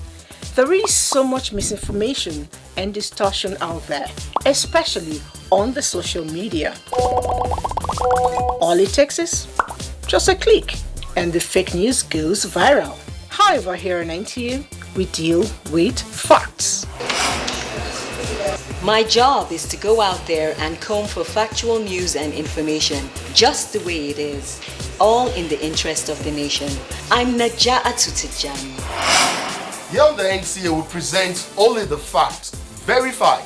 Beware of fake news, don't be a victim. Stay tuned to the NTA. Especially at this time of the coronavirus pandemic. My name is Nnamdi Ojiko.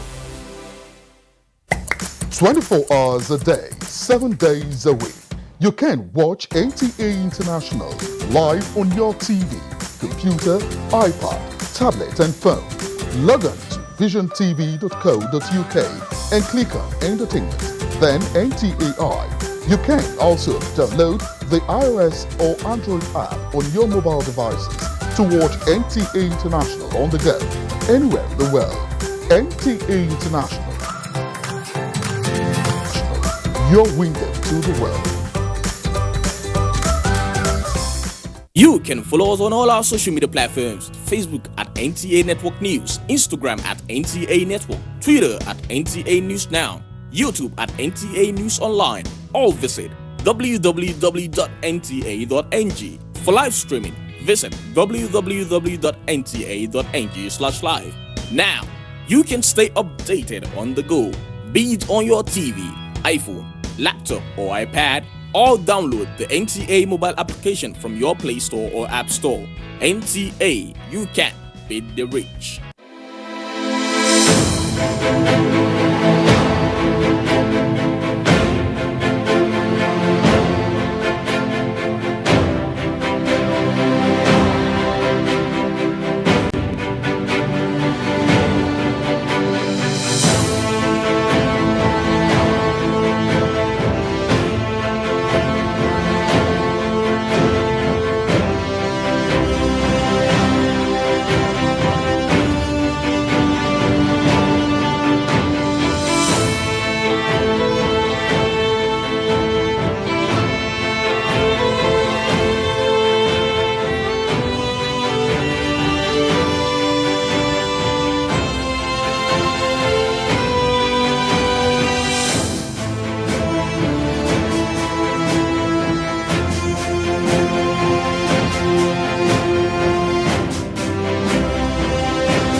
Welcome to Abuja, the place that unites Nigeria.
This is the news on NTA International, and I am Lami Ali with the headlines.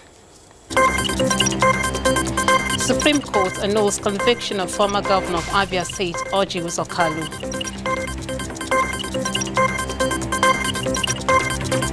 Death toll from COVID-19 in Nigeria, now 107.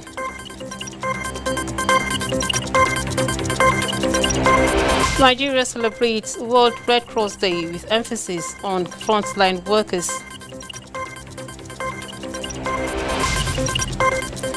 Also on the news, African Union urges integration of gender perspectives in COVID-19 response as civil society organization raises concern over spread in West Africa's high population areas.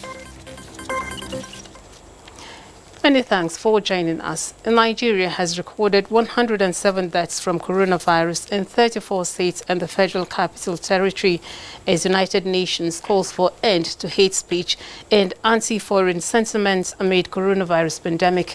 Let's now join Adebola Brooksland Sunday for updates on COVID-19. Tally from the Nigeria Center for Disease Control shows that Nigeria now has 2,818 active cases of coronavirus disease from 3,526 confirmed cases, with 107 deaths recorded. There is no changes from the chart as Lagos, Kano, Borno, Gombe states and the Federal Capital Territory maintain their position on the top of the table, while Ebonyi, Benue, Imo, Abia, and Anambra states are at the bottom of the log. So far, Kogi and Cross River are the two states yet to record a case on the NCDC tally. Meanwhile, South African President Cyril Ramaphosa has said some 19,000 low-risk prisoners will be released before the expiration of their sentence to help curb the spread of coronavirus in correctional facilities. South Africa currently has 8,232 confirmed cases with 161 deaths and 3,153 recoveries.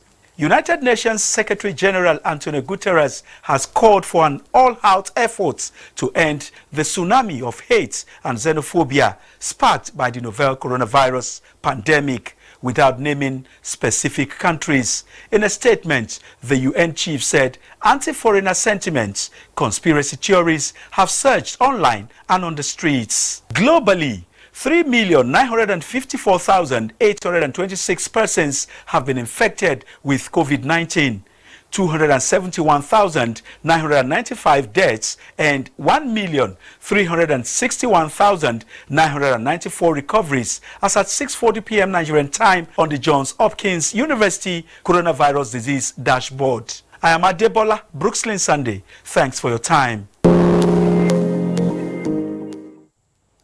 Now, the Presidential Task Force Chairman on COVID-19 and Secretary to the Government of the Federation, Boss Mustafa, has advised all exempted persons, including journalists and medical personnel, to always carry a verifiable and authentic means of identification. He gave the advice at the Presidential Task Force on COVID-19 briefing. He said security agencies should always respect the fundamental rights of citizens during enforcement of lockdown, in addition to improvements on monitoring of their personnel and interaction with the citizenry. The PTF chairman appealed to Nigerians to respect the sacrificial role of security agencies and desist from assaulting security personnel. He also said he has received reports from the states which suggest that the treatment centers are running out of bed spaces. Health Minister Dr. Sagi Haniri said Federal Ministry of Health holds daily teleconferencing on situation reports in states.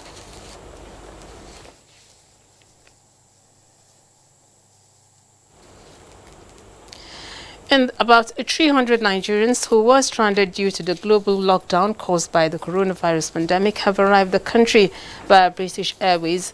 Michael Olale reports that the returnees on arrival at the Mursala Mohammed International Airport in Lagos were airlifted to Abuja, where they will observe the mandatory 14 days self-isolation. The stopover in Lagos was necessary to enable the British Airways convey some UK citizens to London, while the Nigerian returnees were airlifted by an Air Peace aircraft to Abuja. Meanwhile, the easy transmission of coronavirus in high population areas is generating a lot of concern, with fears that communities within the West African sub-region are likely to bear the brunt of the outbreaks due to the West Africa's rapid urbanization, introducing another major vulnerability to the pandemic. Correspondent Obiageli Ugoki reports that Civil Society Organization of Nigeria has outlined strategic measures to tackle the menace head-on. Record shows that the West African sub-region is beginning to suffer the destructive economic impacts of coronavirus pandemic. While Africa's experience of the infection rates has been slower as seen elsewhere, the pandemic has unleashed untold devastation on the region's economy, ranging from drop in price of crude oil to inflation and drop in revenue generation. Assessing the damage the pandemic is likely to cause to Africa's economies, Conference of Civil Society of Nigeria recommends the following strategy. President Muhammadu Buhari, who has been tasked with this onerous responsibility to carry out the fight against the pandemic in the sub-region, should launch or should set up an ECOWAS COVID-19 response task force, as he did in the case of Nigeria. The task force will also have the responsibility of briefing the sub-region, the continent, and the global audience on some of these measures and plans developed by the government. The civil society urged governments of West African countries to implement their commitment of allocating 15% of their annual budgets to strengthen the healthcare systems in the sub-region. We call for international support and goodwill for the response to the pandemic in the ECOWAS sub-region. Hopes are high that with maximum cooperation of citizens with authorities in the sub-region, the pandemic will be defeated. Obiageli Ugwoke, NTA News.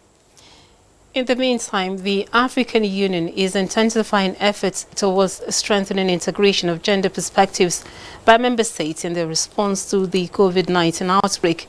Ministers in charge of gender and women affairs and the African Union Commission observe that gender inequalities have the potential to exacerbate the pandemic. The meeting chaired by Beatrice Lumeta, State Minister of Gender, Family and Child of the Democratic Republic of Congo, agreed that responses that do not incorporate gender analysis may worsen inequalities. The meeting also underscored the importance of all EU responses towards the prevention, containment, management and eradication of COVID-19 to take into account gender equality and women's empowerment.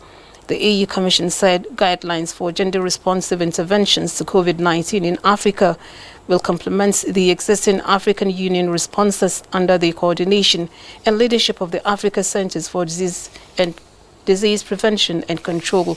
It also hopes that the initiative will address the impacts of the pandemic in different sectors, among others, which include the economy, food security and agriculture, healthcare, access to education, physical and psychological integrity. And the Kogi State Government has directed that the NCDC COVID-19 response team currently in the state to assist and verify its COVID-19 free status be isolated at the state quarantine center for 14 days in line with laid down procedure. Governor Yahya Bello gave the directive while playing host to the NCDC members shortly after their arrival in Lokoja. Francis Ojojo tells us more. Governor Yahya Bello, while reeling out the recent measures in the state, said, having gone through the experience and effective control of Lassa fever and yellow fever, the government in its wisdom provided the people with relevant information and sensitization programs as well as medical equipment and guidelines that are in tandem with that of the federal government and the National Center for Disease Control in containing the spread of COVID-19. In addition to this, he said, the provision of 3 isolation centers, web application for self-check against COVID-19, deployment of over 239 health personnel to wards of the state, toll-free emergency numbers for rapid response. These steps he attributed to the zero COVID-19 case. Myself, my officials, our wives and children are in Abuja there. I told them nobody should come here to Abuja, to Lokoja. Myself, I am not going anywhere. I stay back here because it is part of the protocol. So we have to keep you in a quarantine and then other members of your team. Then if it is not desirable, then you have options. Dr. Noah Andrew led the NCDC team. The mission is to further strengthen the efforts by the state government to ensure that the positive gains in the fight against COVID-19 in Kogi State and the nation as a whole is sustained. Dr. Noah appealed to the people of the state to strictly comply to the federal government directives and medical guidelines. Meanwhile, the NCDC team have been directed to go into isolation for 2 weeks before carrying out their testing and verification exercise. The NCDC team, however, declined to react on the options provided by the administration. From the Government House, Lokoja, Francis Udojo, NTA News. And from Ondo State comes this report that the state governor, Oluwarotimi Akeredolu, has directed security agents to effect the arrest of anyone caught without face mask in public places and quarantine the person for 14 days in the isolation center. The governor announced this as the flag-off of the distribution of 100,000 face masks in Akure. Here's the report. Tailors drawn from the 18 local government areas of the state were saddled with the responsibility of sewing the face masks. Governor Oluwarotimi Akeredolu said the initiative of the massive production and distribution is born out of the desire to always prioritize the welfare of the people of the state. He said apart from the ongoing distribution of palliatives across the state, premium preventive measures to contain the spread of the deadly virus are also in place. We will endeavor to ensure that the distribution of these nose masks shall be carried out in such a manner that will ensure that they reach all political wards. It is not meant for APC members. It is meant for everybody in Ondo State. Governor Akeredolu enjoined the people of the state to follow the laid down directives, reiterating that wearing of face masks in public is now mandatory for residents of the state. In Akure, Abiola Rio, NTA News. You're watching the news on NTA International. Time now to take a short break. We shall be right back. Make your home the place to be with GoTV's super cool kids channels. That sounds fun! From funky friends that'll keep even the little ones busy. Alright everybody, let's do this! To learn as you watch educational shows for curious young minds. You can do some amazing things! There's plenty for everyone. Tune in to our kids shows and get everything you need to keep the kids entertained and learning the fun way. GoTV, live it, love it.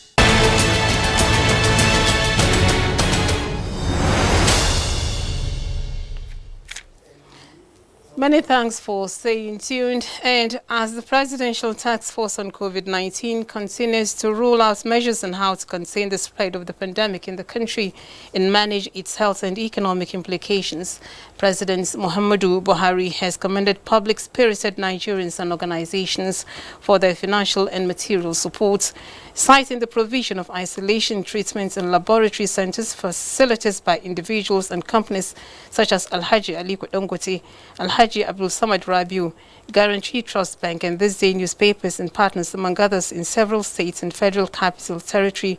The president called on other privileged Nigerians and bodies to emulate these laudable gestures. According to President Buhari, the nation is facing a national challenge and all hands must be on deck to navigate this difficult course. In this respect, all types of assistance are welcomed, big or small. The spirit behind the contributions is salutary. Records obtained from the Office of the Accountant General of the Federation shows there are allotments of 697,538,108 naira from 111 individuals and organizations into the FGN COVID-19 eradication support accounts in the 5 designated banks between April 1st to 30th, 2020. A statement by the Senior Special Assistant to the President on Media and Publicity, Garba Shehu, says the above consists of small payments of 5, 10, 14, 20 naira by individuals to huge deposits of 200 million by Entata Property Developments, 100 million by Ocean Trust Limited, 25 million by NSITF, 20 million by Bele and Anyichuk's Foundation, 15 million by Nizamiya Hospital Abuja, and 10 million each by Full Gospel Businessmen's Fellowship and Association of Bureau de Change, respectively, among others. Now, over 800,000 volunteers of the Red Cross in Nigeria joined their counterparts the world over to commemorate this year's Red Cross Day. Adepola Buxland Sunday reports that the day is dedicated to all volunteers on the front line in the fight against COVID-19. World Red Cross Day is set aside to show collective gratitude to volunteers for their dedication to humanitarian cause and also thank them for their knowledge, bravery and selflessness. In Nigeria, members of the society converged on the Eagle Square to celebrate over 17 million volunteers in 190 countries in the world. With drums and trumpets, they acknowledge the work of volunteers and staff who are on the front line responding to the growing needs of communities affected by the coronavirus pandemic. Stick with what the NCDC is saying, the safety guides the federal government has put in place. Let everybody, all Nigerians, everybody around the world keep safe distance, and practice basic hygiene. For us to be alive and we have survived it till today, that means we can still live to the end of it. The Lord Almighty will crown all our efforts. Today and every day, let's keep clapping for all volunteers and staff worldwide who are responding to COVID-19 is the theme of this year's celebration. And we are clapping to stay safe, stay in your house. If you don't have anything important to do, stay at home. Nduka Precious, a saxophonist, hoped to be on the front line to encourage volunteers with our tunes. This time that we are going through a lot in the time of pandemic, but we are still here celebrating, so I'm really excited to be here. The Red Cross Society is based on 7 principles of humanity, impartiality, neutrality, independence, voluntary, unity, and universality. Adebola Brookslyn Sunday, NTA News. Many thanks, Adebola. I am now joined in the studio by the Secretary General of the Nigerian Red Cross Society, Abubakar Ahmed Kendi. Sir, thank you for joining us. It's a pleasure for having me. Now, what is the significance of the International Red Cross Day? On this World Red Cross and Red Crescent Day, we are especially proud to recognize the work of our volunteers and staff who are on the front line responding to the growing needs of communities affected by COVID-19. They show kindness and solidarity around the globe and provide hope and dignity in the midst of despair.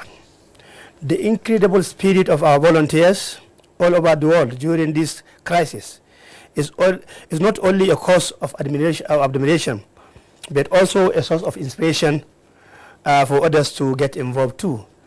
Yesterday, I saw the chairman of the Presidential Task Force, the Secretary of the Government of the Federation, imploring Nigerians to all come out and serve as combatant to the COVID-19 pandemic. So World Red Cross and Red Crescent Day is actually an opportunity for us to show our collective gratitude to our millions of volunteers for their exemplary dedication to the humanity, to the humanitarian cause, and also to the fundamental principles of the movement. So on 8th of May this year, that is today, we find ourselves physically distant from one another, but we are closer than ever as we walk the path toward humanity. We are truly united in this crisis. The International Red Cross and Red Crescent movement has always been there, close to the people who need us when times have been the toughest. We hope might seem so far out of reach. So during these challenges, the National Society is actually out to support the fellow citizens in Nigeria. Now, Malam Abubakar, we know that the Red Cross and the Red Crescent are found in all countries of the world. Now, in which areas would you want to see Nigeria and individuals step up efforts concerning the fight against COVID-19 and other humanitarian activities? The government of the Federation has adopted a framework from WHO for the fight against COVID-19. And this framework actually is all-inclusive. So all efforts are intended towards achieving the goals and objectives of this framework. So the National Society has since taken up the challenge actually to kind of develop operations plan for achieving the objective of this framework. So we have strongly advocated for Nigerians to commit to the cause of government, to listen to the advice and guidance from federal government as far as COVID-19 is concerned. We are working closely with the key ministries, departments and agencies of government, and of course private sector. We are working with the NCDC and NEMA on the established emergency operation centers designed to address some of the key issues, particularly in relation to rumors and also assisting people who are vulnerable. We thank you very much for your comments. That was Malam Abubakar Kende, the Secretary General of the Nigeria Red Cross, on the occasion of International Red Cross Day. Now, moving on to other news, 19 foreigners involved in illegal mining in Osun and Zamfara states are to face prosecution as the federal government gears up efforts to increase revenue from the solid mineral sector in the post-COVID-19 era. Minister of Mines and Steel Development, Olamileko Adigbite, stated this in Abuja. Economies are bleeding from the attack by coronavirus. Crude oil prices nosediving. Fears of meeting up financial targets are palpable. Even in Nigeria, reverses are made on national and state budgets. Almost all the products in the solid minerals sector have lost their market value except gold. So, the scramble for gold at this period is alarming. In Osun State, 17 foreign illegal gold miners were caught, while 2 in Zamfara State. And this is against Nigeria's mining protocols. So the recent development is a welcome one, because the state governors, they are the chief security officers of their states. And if the governor decides to move, with that kind of heavy force, they were able to apprehend this large number of people. So this set of people that have been caught now, we've asked the states to allow us to prosecute them to the maximum extent of the law. State governors' partnership on the solid mineral sector commended. So, what financial prospects for Nigeria as crude oil makes unattractive appearance in the global market? While other minerals might not sell so much because of the lowered industrial output all over the world, gold, which you have in abundance in Nigeria, is selling very well. COVID-19 comes with the challenge of a new thinking for the executives to turn the tide of financial flows in Nigeria. Mie Ogede, NTA News. To the judicial matters now, the Supreme Court set aside the judicial processes that led to the conviction of the former Abia State Governor, Orji Uzakalu, for corruption. In a unanimous judgment, the Apex Court held that the conviction was inconsistent with the Nigerian Constitution. Olabode Arewa reports. In her judgment, the presiding justice, Justice Amina Adamu Ogie, said the President's Court of Appeal erred in law when she granted leave for Justice Mohammed Idris to return to the Federal High Court in Lagos and conclude Orji Uzakalu's corruption trial. The Apex Court subsequently directed the Chief Judge, Federal High Court, to reassign the case to another judge for a fresh trial. The appeal was filed by Ude Jones Ideogu, a former finance director, Abia State Government House, challenging his conviction and imprisonment, along with ex-governor Orji Uzakalu. While Orji Uzakalu was sentenced to 12 years imprisonment, Ude Jones Ideogu was sentenced to 10 years imprisonment. The judgment that convicted them is null and void. There has never been any valid proceedings against them in the criminal trial, and as such, they are going to be released. There is nothing we can say. The Supreme Court is final. Whatever the decision of the Supreme Court is, everyone has to abide by it. They were both found guilty of 7.1 billion naira fraud. In Abuja, Olabode Arewa, NTA News. President Muhammadu Buhari warmly felicitates with elder statesman Chief Alabatonyi Graham Douglas on his 81st birthday anniversary, joining family members to celebrate the renowned leader who served the country as minister in 4 ministries between 1989 to 2001. The president salutes Chief Graham Douglas for the many sacrifices in promoting good governance in Rivers State, working assiduously as a commissioner for youth, sports and culture before moving to the federal level to serve as Minister of Social Development, Youth and Sports, Minister of Aviation, Minister of Labour and Productivity, and Minister of Culture and Tourism. In a statement by the Special Advisor to the President on Media and Publicity, Femi Adesina, President Buhari affirms that the former minister left enduring legacies in every position he served in government. On a sad note, President Buhari has condoled with members of his extended family and Daura community at large following the death of his nephew, Alhaji Muntari Dauda, Malam Mamman Daura's younger brother. In a message, President Buhari said death is inevitable and every soul must taste death one day, as it's inevitable for everybody. He said our tears can't bring back the people who have died, but that they deserve our prayers. Senior Special Assistant to the President on Media and Publicity, Garba Shehu, says the President prayed for members of the family and the Daura community as a whole over this irreparable loss. And that's the much we have time for on the news on NTA International. We thank you for your time. I am Lami Ali.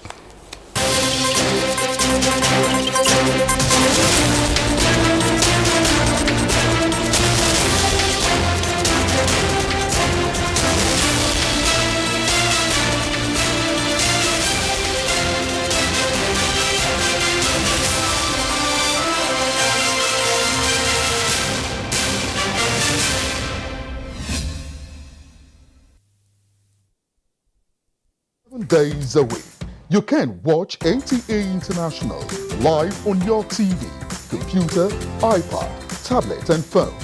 Log on to visiontv.co.uk and click on Entertainment, then NTAI.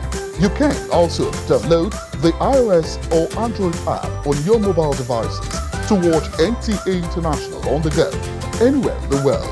NTA International, your window to the world. COVID-19 transmission is mostly through droplets from sneezing and saliva. The most effective way to protect yourself from the virus is to practice good personal hygiene. Wash hands with soap under running water or use an alcohol-based sanitizer if water is not available. Maintain at least 2 meters distance between yourself and anyone who is coughing or sneezing.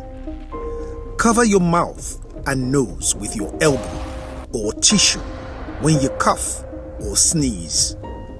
Dispose of the used tissue immediately. If you have traveled recently to a country with COVID-19 outbreak in the last 14 days and you have a fever, cough or breathing difficulty, call NCDC toll-free numbers before going to the hospital. This message is from the National Orientation Agency. You can follow us on all our social media platforms: Facebook at NTA Network News, Instagram at NTA Network, Twitter at NTA News Now, YouTube at NTA News Online, or visit www.nta.ng. For live streaming, visit www.nta.ng/live. Now, you can stay updated on the go, be it on your TV, iPhone, laptop, or iPad, or download the NTA mobile application from your Play Store or App Store. NTA, you can beat the rich.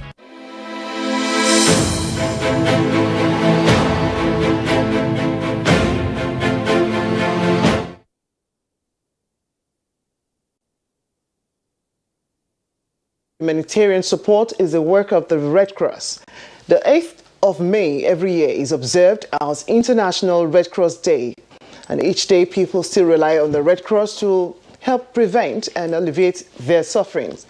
And because everyone's well-being is top priority for the Red Cross, they continue to work closely with public health officials to deliver services safely and coordinate efforts with government agencies and partners. So as the coronavirus evolves and affects communities differently, what are the considerations for the Red Cross service in the different areas of operations? How do we get their support as communities? My name is Blessing Abu. Welcome to Nigeria Today with a focus on COVID-19 and humanitarian service.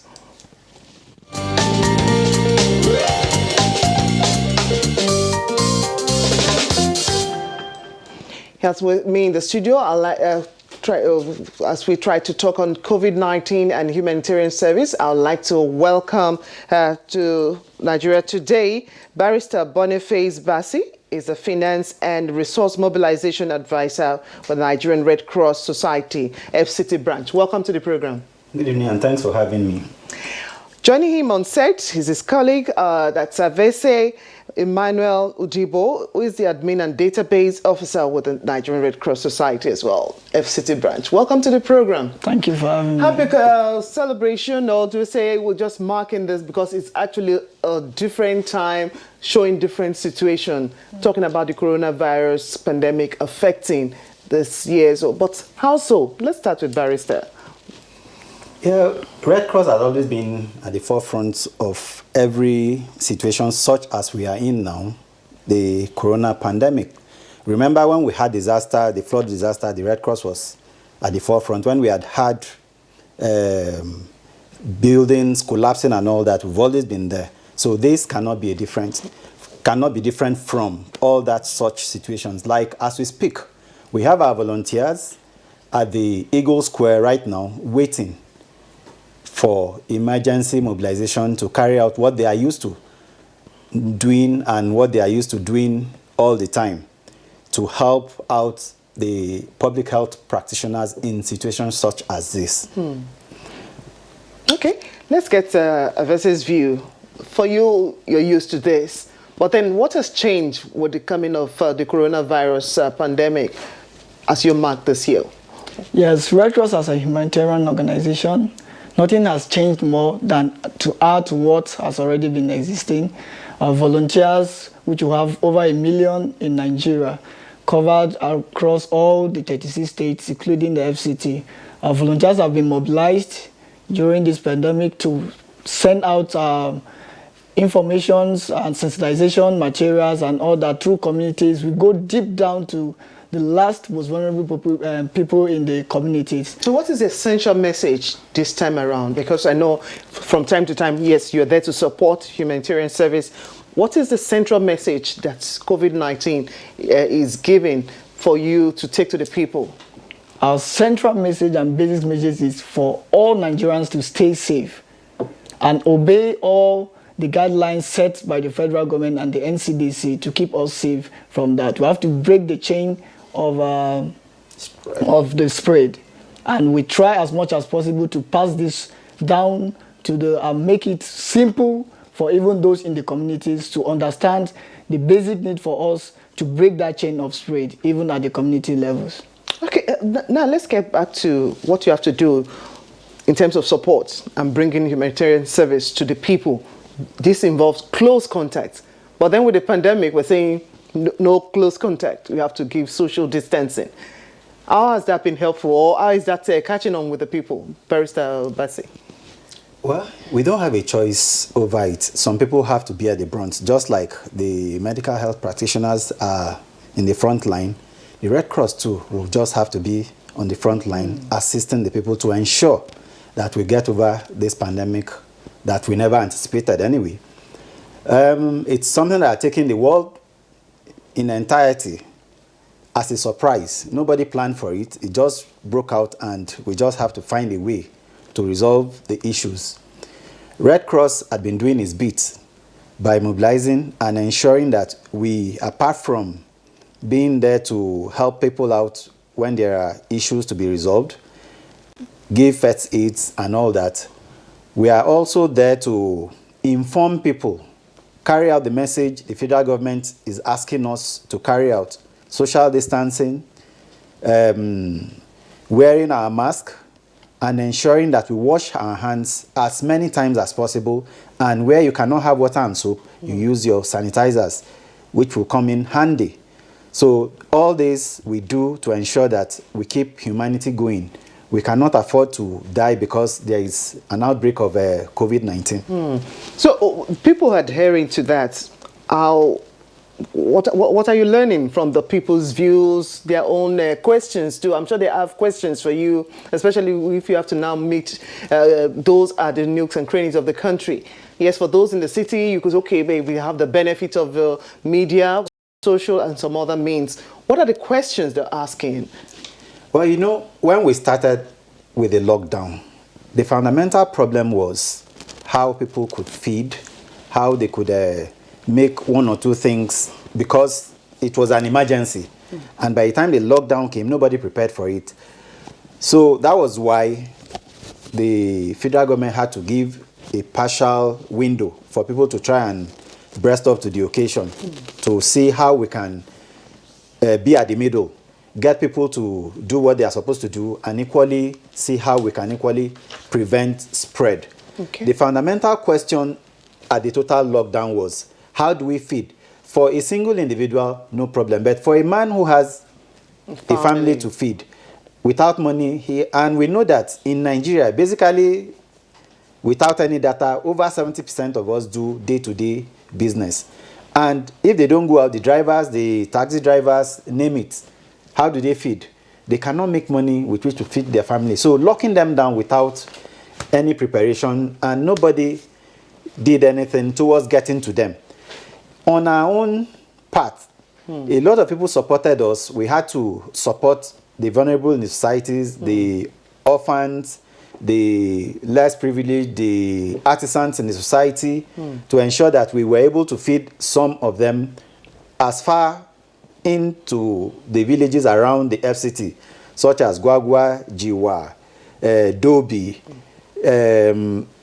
a lot of the villages around the Federal Capital Territory, and some people even supplied buckets so that we make water available in the IDP camps to provide cleanliness and for them to be able to wash their hands. Okay, let's push further. I know you share notes with your colleagues across the nation. That's